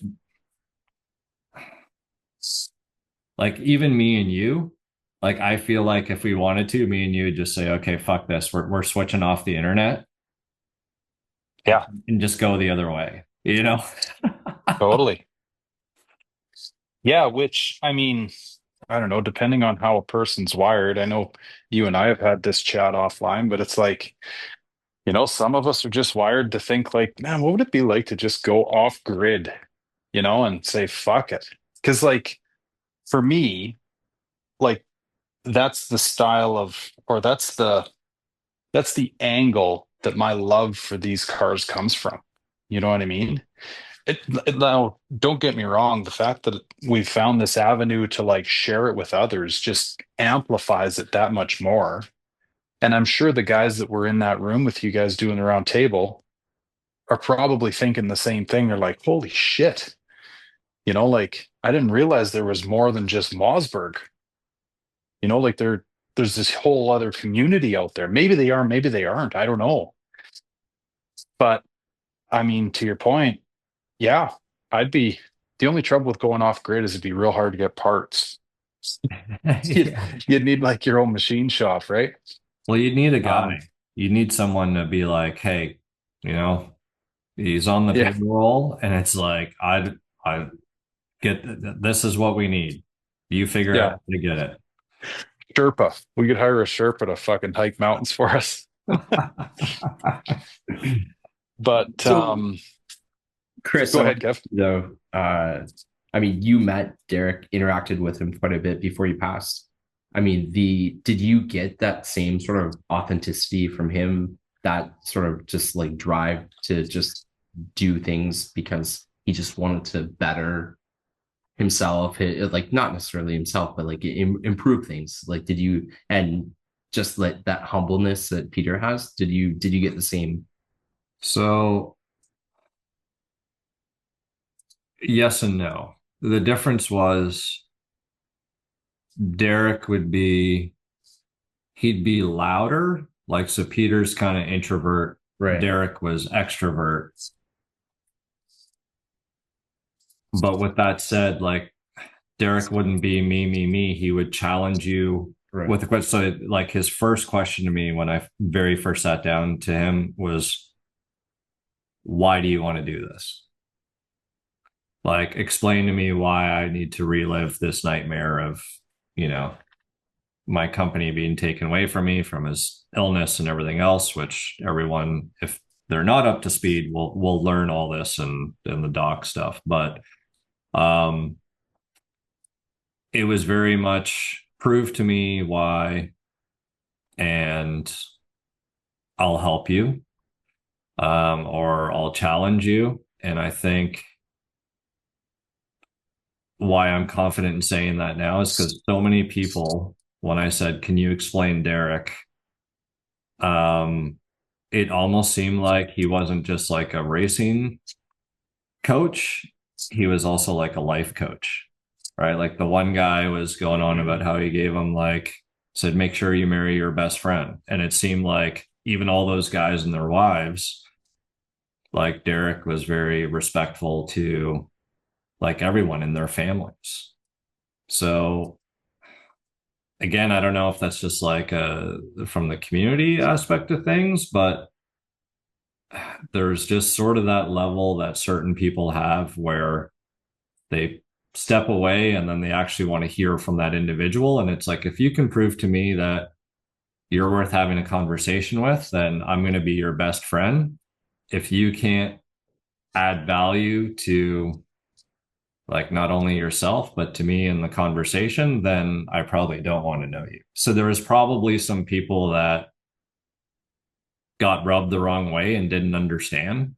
Like for instance, there was one guy was saying they used to do like a track walk right before racing. So Derek could take people around and, look at cars and stuff. And there was one guy that, and he didn't know what was on the guy's car, but he popped his hood and Derek like yelled at him, just scolded him, like, get that fucking piece of shit off your car, blah, blah, blah. But as blunt as it was like in a respectful way. It was sort of like if you were in and you understood Derek, that wasn't being abrasive. But if you were an outsider looking in, you'd be like, what the fuck's wrong with this guy? Maybe. What was he all hot and bothered about? Do you know what the part was? I don't, but it was something that wasn't functional properly. Maybe it was like a hot air intake or something. Oh, crazy, eh? Yeah. So, yeah, I think it's one of those things, and clearly he was extremely intelligent, well educated, but just, yeah, very, What was his educational background? um, Was he an engineer or anything? like fluid dynamics. Oh, okay. Wow. So he was also into, audio. So he actually manufactured speakers, Interesting. Huh. at some point. So yeah, it sounds like he was very well rounded in many different technical aspects. Crazy, eh? Yeah. What an interesting cat. So sad that he's not here to fucking do this, you know? Well, I mean, maybe he is in spirit though, you know? Yeah. Well, that was Or it. maybe Just Sam kept going on. He's like, man, I wish I could have met him. well, that's the thing. I think if you're, into stories like this and whatever, this is a story that'll captivate you quite quickly.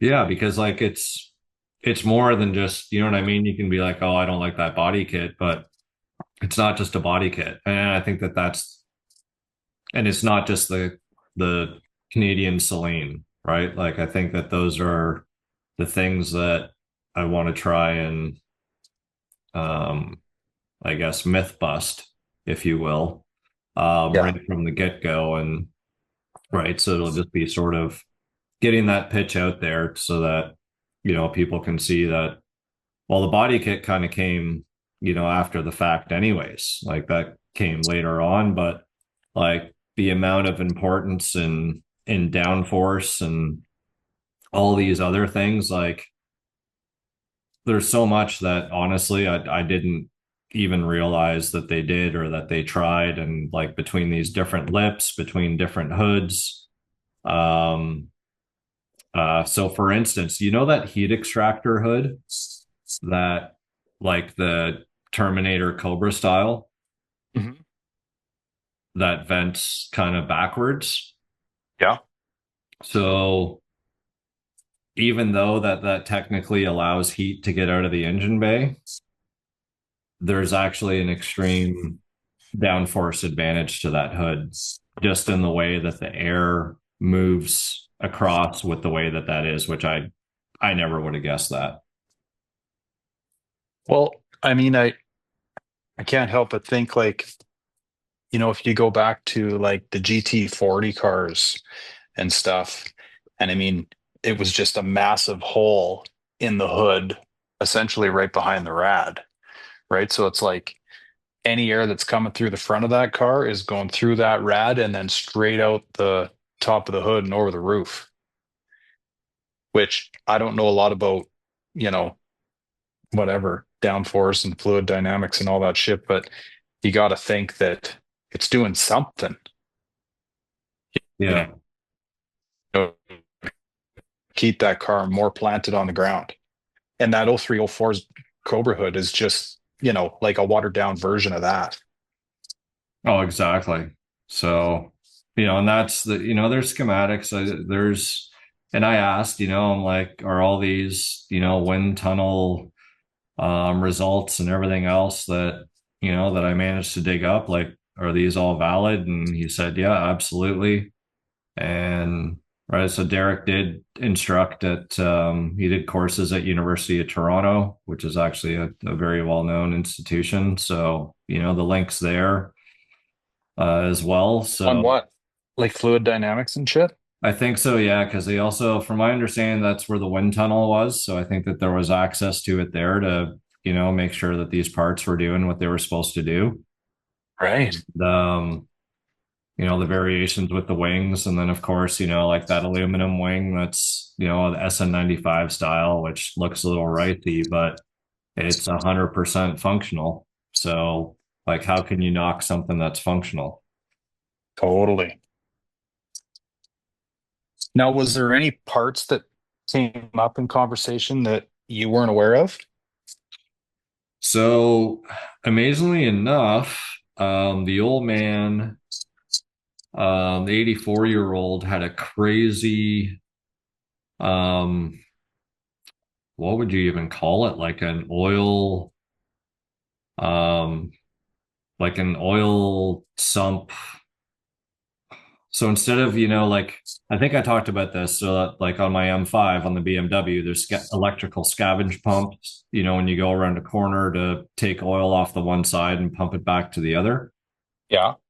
So there's this crazy oil outfit that's in his car that is designed to essentially kind of do the same thing that was built. But it's more mechanical, the way by design. A degas setup for the coolant, because I guess similarly going around some corners, the water pumps would cavitate, get air into the cooling system.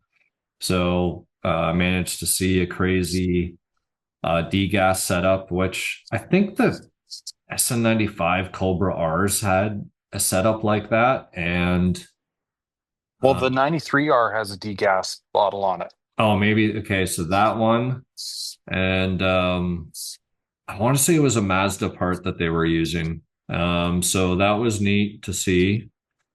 Fuel anti-slosh. So similarly, pumping into a different reservoir for your fuel to make sure that the pump never starves and you always have full fuel pressure. And Right. again, like, this is all pretty extreme stuff. Like, I forget what the G rating was that they were pulling back in the day, but right. So for anybody that doesn't know the story, like, these DECH cars were eating Porsches alive on the track. So there was that. What else did I see? I saw more of the brake setup. So I actually saw, because we've talked about like the Corvette PBRs that they ran in the front. And one thing that I didn't know is the way that Derek designed the bracket. So it's kind of like how some Woodward kits and stuff work. So it's, you take your dust shield off your factory spindle and you bolt on a bracket, right? And cut the factory caliper bracket off. And that allowed you to bolt on this Corvette PBR caliper. But that bracket was designed in a way to match the contour of the spindle. So if it would potentially break, it would bind up behind the spindle and stay in place, because there was somebody else that had a similar design and it broke and it got wedged between the rotor and the spindle and locked up the front wheel, and that car almost ate shit. So shit. Because that was another thing, right? Is like redundant safety with Derek. Yeah. So, and it was going back to a time with like DOT compliance, not just off-road use only stuff, right? So they were pretty conscious about that. Gotta be in Canada. Fuck. What else? Talked about, the blower cars versus naturally aspirated, and they were kind of on the naturally aspirated kick for the most part, just because the blower cars just get so hot. Okay. And oh geez, I don't know, man. It was a lot. Like just overwhelmed with information is probably the best way to put it. But Oh, dude, I can only imagine. Like, you're probably going to rewatch this thing and be like, holy fuck, I don't even remember sitting there going through that. yeah, so talking about the speed drive springs, right? Like the 1,000 pound per inch springs, that was really interesting to hear because a lot of people will be like, impossible, like that's not streetable. You can't. I mean, that's too stiff. This and that, and the next thing, but when you factor in that DECH never used subframe connectors and you had more roll and twist and compound that with a calculated progressive rate spring that, yeah, it ends at 1,200 pounds per inch. It's just amazing how all of, and Peter, like he described it as like making soup. You know what I mean? Like you need all the right ingredients all working together in order to come up with the best soup. And Right. you can't just have one ingredient or exchange one thing for another thing thinking that it's going to do the same thing. It's like everything was designed, and tested and used to achieve as much or as close to perfection as possible. And that was totally validated, right? Like just anybody who had a DECH car just constantly went back for the latest and greatest option. Wild. So it wasn't about buying one and just leaving it as is. Like I think, well, even my number 9 car isn't as is, but that car is probably one of the closest ones. Right. But just crazy. A completely different approach to what everybody would expect. Because again, there's just that comparison, like, oh, it's just like a Celine was, Yeah. Well, especially in a world, again, we're kind of going back to what we were saying earlier about, you're almost doing and I'm not shitting on these guys by saying this, but, we've kind of said that in the Middle East, right? It's all about who can have that one thing that isn't like anyone else's.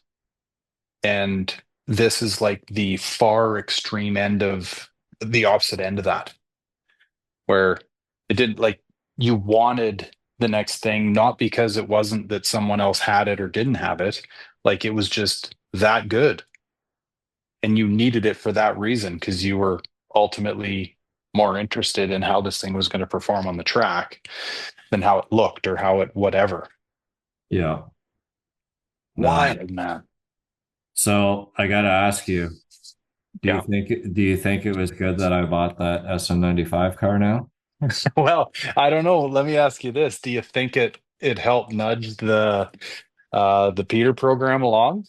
It sounds like it probably did, hey? Yeah, so as you probably saw, I hustled the first few days to get it one color again. Yeah, did you just paint that thing in Top Dad shop? Yeah, so Yeah. I had I a fender. figured. Yeah, there was a fender that was brought up from Texas. He found me a door, and for anybody that's curious, a convertible SN95 door bolts on to a hard top like a hard top door would. Like Like same door. no glass change, no nothing. So Yeah, same. because they got the frameless window, right? Yeah. So that was nice. They'd cut the wiring that goes through the door post there. So I had to exchange the wiring out and the door lock actuator and all that other shit. But yeah, swap the door, swap the fender, everything lined up good. Got the paint scanned, and of course, they're like, "Oh, we matched it to 97%." So the camera probably in person, it's not too bad. Camera makes it look a little worse than it should be, Does it? against the quarter panel. But like, honestly, dude, I was thinking I'll just put a big DECH sticker, on either side, like keep it race car looking. You want like it's a fucking race car at the end of the day. It's not a Oh yeah. But no, man, I had that up on the lift. The individual that I found an ASG from literally dropped it off 2 days before, and with the set of springs that had come out of his car. So I had everything there, sort of that to remake the car, if you will. And And did Derek know, or not Derek, sorry, did Peter know? yeah, so he walked over, and again, right, like he's hard to read because he doesn't really show too many reactions. So he walks, I'm like, what do you think? And first thing he does, he's like, who has a cell phone? Shine. So he was looking for the drill marks through the rear subframe rails where the ASG bolts to. Oh yeah. And he's like, yeah, no, this is the one. And the other guys were like, oh yeah, no, that's super neat. And then of course, right, so Steve had his car there as well, which was another one that was kind of, that was a prototypey car. That guy kept getting all the latest, like the newest, coolest shit that DECH was making. So Right. I didn't put the ASG on, and I asked Peter, I'm like, you told me on the phone not too long ago that you could build an ASG better than what was on there. He's like, yeah. I'm like, are you still willing to do it? He's like, I think so. So, and He's either the best or the worst businessman in the world, hey? Just a and fucking John Wayne. so I guess the best, because I'm really trying to, like, it's hard to explain, right? Like his personality and his character, but um he rode up, all the way. Like, so it was a 2 hour haul for him and Yeah. the two brothers. So of course, after everyone left, I messaged everybody and said thank you so much. And the one brother sends me a message back, and he's like, no, it was a really good time. And he's like, just so you know, Peter said to us today was a good day. And Nice. literally, that's probably all he said, but that was all he needed to say. Right. So, Oh, dude, that's cool. That like, because you know him, I've never met him, but I've heard enough from you that I feel like I kind of know him, and that that's probably the best compliment you could get. You know? yeah, no, for sure, man. So it sounds like there's not, they were so super excited. He's like, yeah, no, 100%, let's get as many people together on the last track day, which will be October 18th, for the show. And yeah, sounds like he's going to be on board with some Dutch 2.0 stuff. So, Cool. and again, right, that test mule car was the one that, like, that was the one he raced. That's the one that he built the ASG for. So I think the car was a smart buy. Right.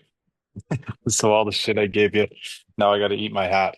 So, Gary, I expect you to put in the same effort to recreate something for the Xenon body kit. Yeah.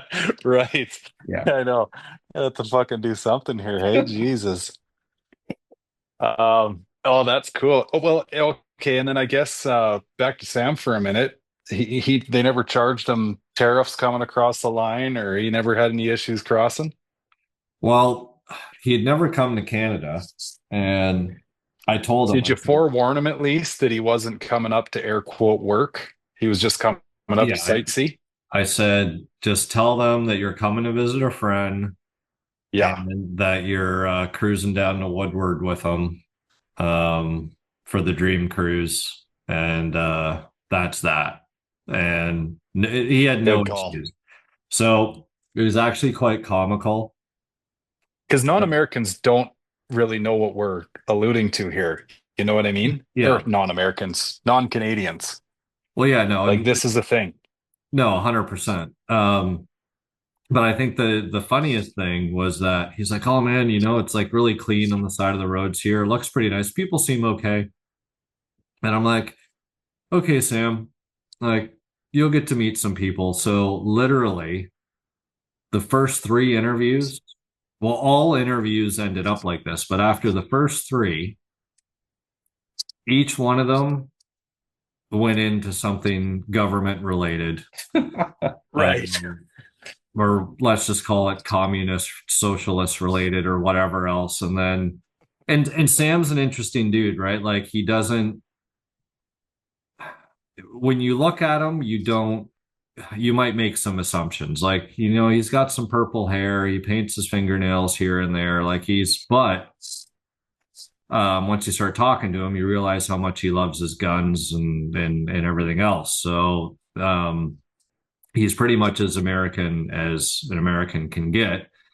And so he's like, what the fuck, man? And I'm like, I'm telling you, I'm like, this country is, there's some stuff going on, and you'll get an understanding as more days go by.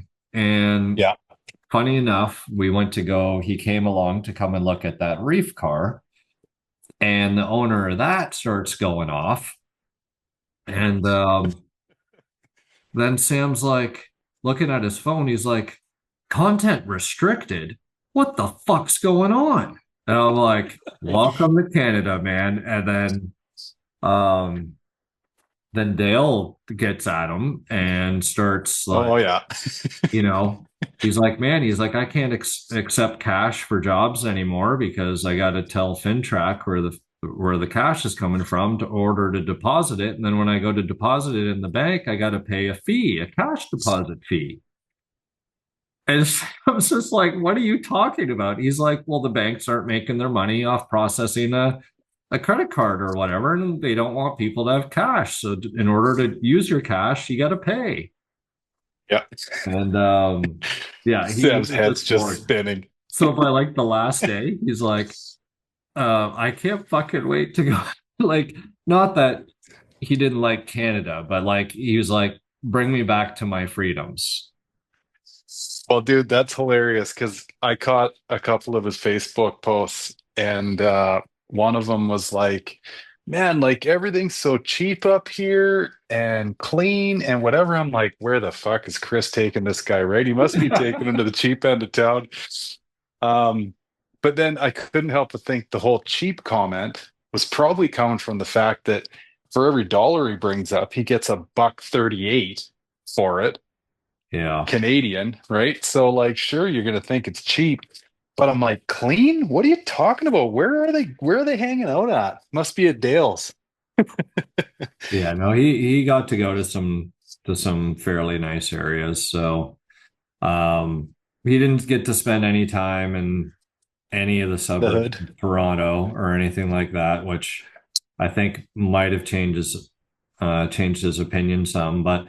And yeah, like we go to the one shop, dude. And so it's like a car star shop. So they do a lot of body and paint, but he's also owns Mustang specialties. And it's a great group of, Mustang guys at the shop. And so we get there, and this was like a DECH guy that you guys were going to talk to? So the shop owner, right, that actually gave some of the perspective on the bootleg kits. And he actually had like 3 DECH tribute cars there that were customer cars that he had painted and worked on and stuff. And nice. So we get there, and Italian guy. So he's like, oh yeah, you guys are staying for lunch, right? Yeah, let's go eat lunch.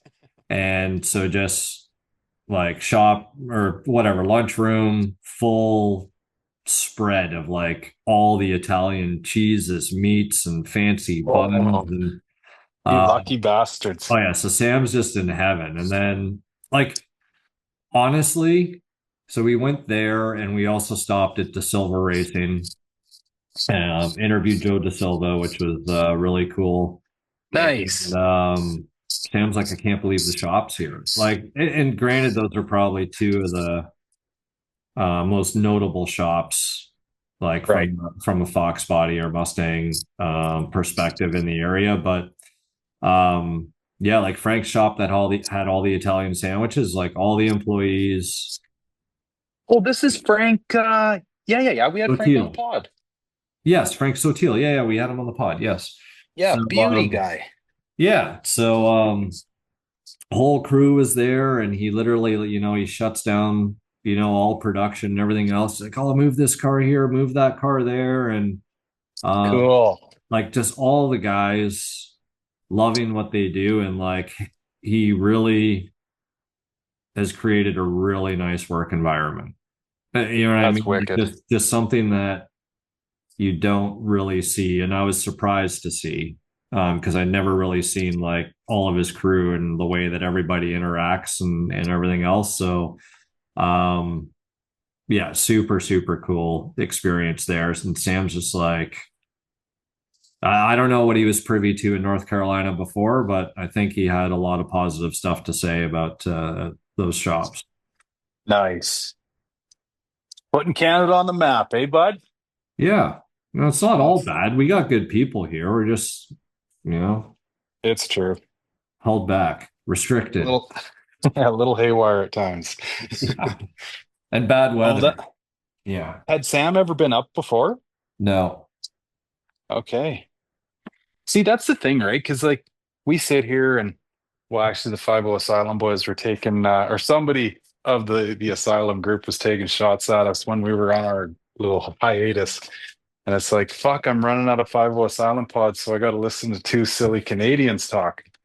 And obviously we love that as much as they love saying it, but it's like, when we sit here, you and I, and the upbringing we've had, and we talk about like border shit or just the differences and stuff, and everybody just thinks Canada's this funky little place with a few igloos up here and whatever. It's like, no, there's a lot more to it than that in many different regards.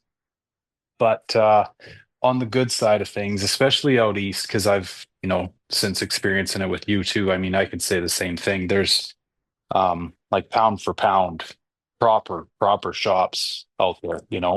I would say out this way, like about the closest thing we've got is Western Motorsports, but they kind of operate um, in a way smaller fashion, but much like Derek did, like it's for them, it's almost just for themselves. And it's like the parts sales and stuff like that kind of fund the racing. They're those guys that built that S197 with the Aston Martin motor in it. Yeah. Like And they do some pretty neat shit. they're into some Godzilla stuff too, right? Yeah, they I think I recently got are. my Yep. hand tool and shit from them. Yep. Yeah. But yeah, they've never really, I don't know, like shown up, like any of these big shops or names would, even though pound for pound they should and could. Like I think Shannon that runs. yeah, I've that's actually I've talked to him and he did give me the indication like down the road we can get him on the pod. Um but he hasn't come yet, but he is a quiet guy, right? Like just one of those guys like we've been talking about this whole pod. well, it just goes to show, right? Like if you're good at what you do, word of mouth is probably good enough. So it's like why ruin a good thing if what you got Totally. going is fine the way that it is, right? So sort of like Yeah, one of those things, if you need to market, then maybe you're not doing it right. 100%. Um, okay, now listen, we weren't going to do this very long, and I know you guys are in way worse shape than I am as far as time's considered, and you got miles to put on tomorrow. So let me tell you a quick story before we shut this thing down on speaking of like cool people coming out of the woodwork. So I have a guy comment on just some silly, make the boys laugh kind of post that I put out the other day. And he says, holy shit, a Kenny Bell with a Flowzilla. I haven't seen one of those in years. I actually sold the mold to Jim Bell for the Flowzilla. And I'm like, did he just fucking say what I think he said? So immediately I find a way to like direct message this guy, right? And I'm like, his name Tim. I'm like, Tim, if you said what I think you said, like, I really want to talk to you more about this. And he's like, yeah, no, I did. And he goes, just give me a couple hours. I'll start sending you some pictures. And dude, I start getting the pictures of pictures. The old fucking peel and stick photo album shit. This guy fucking literally built the mold for the Flowzilla. and built the bypass that he ultimately ended up selling to Kenny Bell. No shit.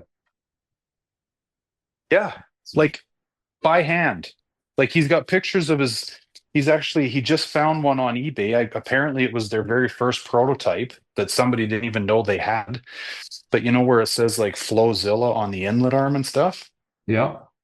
It says rather than saying Flowzilla by Kenny Bell, it says Flowzilla by Dyna something, Dynatech, whatever they were calling themselves at the time. And so here, you know what? So I don't screw this up. I should read you some of the things that he was saying to me because it just like every time he sends me a message, I'm like, okay, Tim, don't fuck around here, man. Like, we need to get you on the pod. Like, this is a story that needs to be told, kind of thing. So, oh, not Tom Schwenzer. It's Tim, sorry, not Tom. Okay. Okay, so he says, I'll try to be brief. As a teenager, I worked at Kmart Auto Service. A coworker had an 83 GT, and I fell in love with it. At the time, it was the fastest thing around. In the early 90s, I bought a 91 hatch, later traded in for a 95 Cobra. A year or two later, my girlfriend, now wife of 25 years, I bought her a 93 LX50 and started tinkering with both. As an avid reader of Muscle Mustangs fast forwards, I was intrigued by the Kenny Bell Mustangs when they reviewed them. I bought a Kenny Bell kit for my 95 along with the chip and programming that they promised was going to, change the world. I installed it, put the chip in, and it wasn't really any faster. Such a disappointment. It was running 14s at the track. I remember Jim Bell arguing with me on the phone, telling me I was all wrong. So by total freak chance, I ran into a skinny guy with a long ponytail at the track. Turned out he was Mike Wesley, the guy that sold the chips and programming to Kenny Bell. A few clicks of his laptop, reprogrammed the chip. My Mustang was in the low 12s. Literally an hour after I met him. So he says, I took a trip out to California, actually went to Kenny Bell, saw and met a lot of cool people like John from AccuFab. After that, me and 3 friends opened up Dynatech Racing in Ohio. We bought a Dynajet, started testing. One day I drilled a hole in the rear of a Kenny Bell inlet manifold and measured 10 inches of vacuum at full throttle. There was still about 1.25 inches of room between the back of the manifold and the firewall of the Mustang. So I took it to my dad's work and cut out the back half of the manifold, found a guy to weld in some 1-inch strips to make it bigger, used a carbide bit and a grinder to open up the throttle body. Our first test showed almost 40 horsepower increase with no other changes. Wow. Jim Bell was skeptical and I believe he encouraged Richard Holdner to fly out from Cleveland to see what I was doing. I believe it was Richard that gave me the idea of the bypass valve before it came out. We tested them. He got here and found it reduced intake charge temps by hundreds of degrees. I think he published those results in one of the Muscle Mustangs and Fast Forwards mags. Anyway, and then it goes on, like I say, his old, what does it say here? 87-year-old dad holding one of these manifolds. And then he's got pictures of the prototypes. He's also got pictures of like the intercooled one. Apparently he was doing that. Yeah, dude, like just crazy shit. And I'm like, fuck, man, like, who are you and where can we talk? Like this is neat stuff, you know? That's crazy. So yeah, he said he'd come on and bullshit with us and kind of tell us to start. Even the fact that he worked at a fucking Kmart auto center.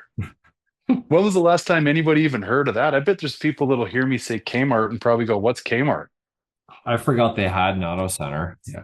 Totally. Like I remember just used at Kmart, then auto center. I was like, whoa, okay. Right. So yeah, anyway, it sounds like we got some neat history shit in the works. Awesome, man. No, that's super cool. So that would have Yep. been what took the Baby Bell to the next level, correct? Well, I don't know. And I mean, maybe he can tell us more on this, right? My history's a little foggy on all this too, but there was the Baby Bell, then there was the 1.8, and then they went to the 2.1, which is what mine is. But then the 2.1 also morphed into this like Flowzilla versus the Blowzilla, and that was that bigger inlet arm that this guy would have made. Well, I just say that because if he's the one that made the bypass valve, I think the Baby Bell was the only one that didn't have it because, it was designed for stock intake, or like a non-mass air car could run it, just Right. 5-6 psi or something like that. But maybe not. Like maybe there was it was a bypass valve specific to the Flowzilla setup. Well, you know what though, dude, as you say that, this is just an assumption here, but like going from the 1.5 non-bypassed, which would have been making all kinds of heat. So it was in your best interest to keep that thing spinning as slow as possible. Maybe it gave them the opportunity to put a bigger compressor on it by having the bypass. So maybe like to your point, the Baby Bell graduated into these like 1.8s and 2.1s because now they could have a bigger compressor due to the bypass. Yeah. It'd be interesting to find out. Oh, for sure. You I know? know lots of questions for him. No, I look forward to that. That'll be super neat. Yeah, 100%. I know, and I'm interested, like, what are you doing now? Like, shit. If you're, you think about guys like that, right? That, I mean, molding, like, I can't wait to hear even the process and the hoops that they had to jump through to try to get something like that manufactured. Like the Yeah. casting process and everything, it's crazy. Yeah, like how many? Like what was the minimum quantity? That's what I want to know. Yeah. And how much did that first one cost you guys? Like, you must have been getting out over your ski tips, you Yeah. know? Unless Jim Bell, which I don't know, has Kenny Bell ever been like, big enough that they could just cut a check for $500,000? Well, if we were talking about the case, different story, but we're talking about a pipe that was specific, right, to the Fox, right? Maybe an SN95, but like specific to a small block, design. So, what would that number really look like?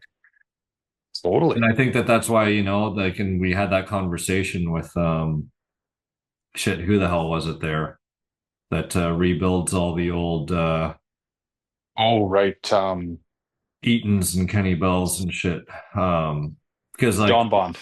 Yeah, because like to his point, right? Like all those blowers are all, within 3 different manufacturers between the cases and the rotors and the whatever. It's just somebody's got a different way to move air a little bit differently than the next guy and put their logo on it. Yeah. So, no, Well, yeah, hence the reason mine being one of the early ones and the Kenny Bell's upside down on the front of the case. Right? It's being ran upside down. Oh, Kevin just pulled it up. Dynatech Racing Flowzilla. Stangnet. So there's some stuff online on it. The old Stangnet. Oh, cool. Yeah, there's one for sale in 2017 for $1,475. It was listed on that forum there, Kev? Yeah. Oh, cool. It's very interesting. Yeah, I know, right? So glad all these cool stories are coming out of the woodwork. But, for every person that holds all of these stories and just like the engineering and the just the knowledge, but doesn't outwardly present it to, I guess, necessarily outside of their bubble. Mm-hmm. People like you and Chris are necessary to continue this hobby. Like, I mean, I think that's something that you guys need to kind of like recognize, that you're needed. You're needed to continue to drive this into the future. So I don't know, just I think you probably don't necessarily recognize that now, but it's something that I think a lot of people will continue to appreciate and just be thankful that you're doing that and advocating for that. So good on you guys. Oh, thanks, Kev. I look at it as just stubborn retardedness. Yeah, I look at I'm it as an excuse to drink garage beer randomly and talk bullshit. Oh. But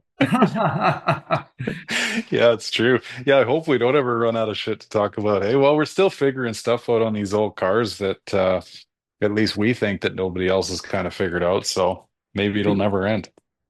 You have your platform, and I think that gives people a an address to go to and be able to tune in and listen and get the wheels turning. So Totally, right? Yeah. Okay, so what time is it for you guys? it is 12:30, feels like 1:30. So Oh, you're back on Central Time then. Nice. yeah. So either way, And get how many? color quits so we can send you this audio file and you can deal with it as quickly as you like. Yeah, it's true. Be good to get something out on Monday for the folks. Yeah. What do you guys got ahead of you tomorrow? going to Branson, Missouri, Yeah, just a bunch of driving. after the Corvette Museum. Yeah, because we haven't seen enough Corvettes. Yeah, it's So, quite the setup. There's a whole test track. There's a whole there's quite a thing. so you guys are trying to stay central. You'll start cutting west now. Yeah. Okay. A little bit better highways. Kind of hit and miss. Kind of depends on which county decided to have a budget versus not. Right. But Well, it hasn't been horrible. Like, and how, I mean, I'm sure rolling down that road and that AOD is just a treat, eh? oh yeah, 27.7 miles per gallon, cruising with AC on. Like, comparing it to the shitbox adventures, just not even a comparison. Is it a leather car? No, it's tweed. Okay. But original tweed, like comfy tweed. Yeah. Nice. Yeah, still has like foam or like it's still spongy in the seat bottom. Right. Yeah. No springs in the nuts. We should roll over 60,000 kilometers tomorrow. Yeah, it's gonna be a high mile. Over. Right. She's a low miler. I forgot about that. Yeah. Yeah, it's a clean car, hey? Yeah, no, it's really nice, man. Like I don't know. Like no worries. Knock on wood, it's just gonna be smooth sailing. There's a little bit of flat spots on the tires because they were the wheels that were on that silver DECH that I sold to Mr. Ronka that didn't move the car for 3 or 4 like since the show. Right. But it's nothing like that yellow car was. It's just honestly, it's if there's a weak point or something to complain about, it'd be that. But the roads Okay. are so rough, you can't tell anymore. So. Yeah. Yeah, it's the like going onto like the bridge on embankments and stuff there, hey? Like just ba-boom. Yeah. I don't know how freight stays vertical in those big 53-foot vans that are going across those interstates, you know, like You're right. yeah. Yeah. I guess. Nice. Okay, boys. Well, I'll let you get some sleep then. Thanks for the catch up. And I guess for everybody listening out there, we'll get right back to our regular scheduled program here as soon as possible. I think by next week, hey buddy, we should be able to start putting her back together. Yeah, it just means we need to record another one here in 3-4 days. It's true. I know. I gotta say, not doing the pod, even though it only takes us about 3 hours of bullshitting and say an hour of uploading a week, it's felt like I've had an 8th day for the last couple of weeks. Yeah, no, it's been there's a lot of opportunities to film a lot of stuff, but I'm like, no, I'm not doing it. Yeah. Totally. Yeah. Nice to take 5. Yeah. So, okay, boys. Well, safe travels. Will you be home tomorrow night or? No, Tuesday night. Okay. Yeah. Take your time and see some shit. Exactly. Perfect. Okay. Well, yeah, safe travels and let me know when you're back. Sounds good. Okay. Thanks, boys. All right. Bye.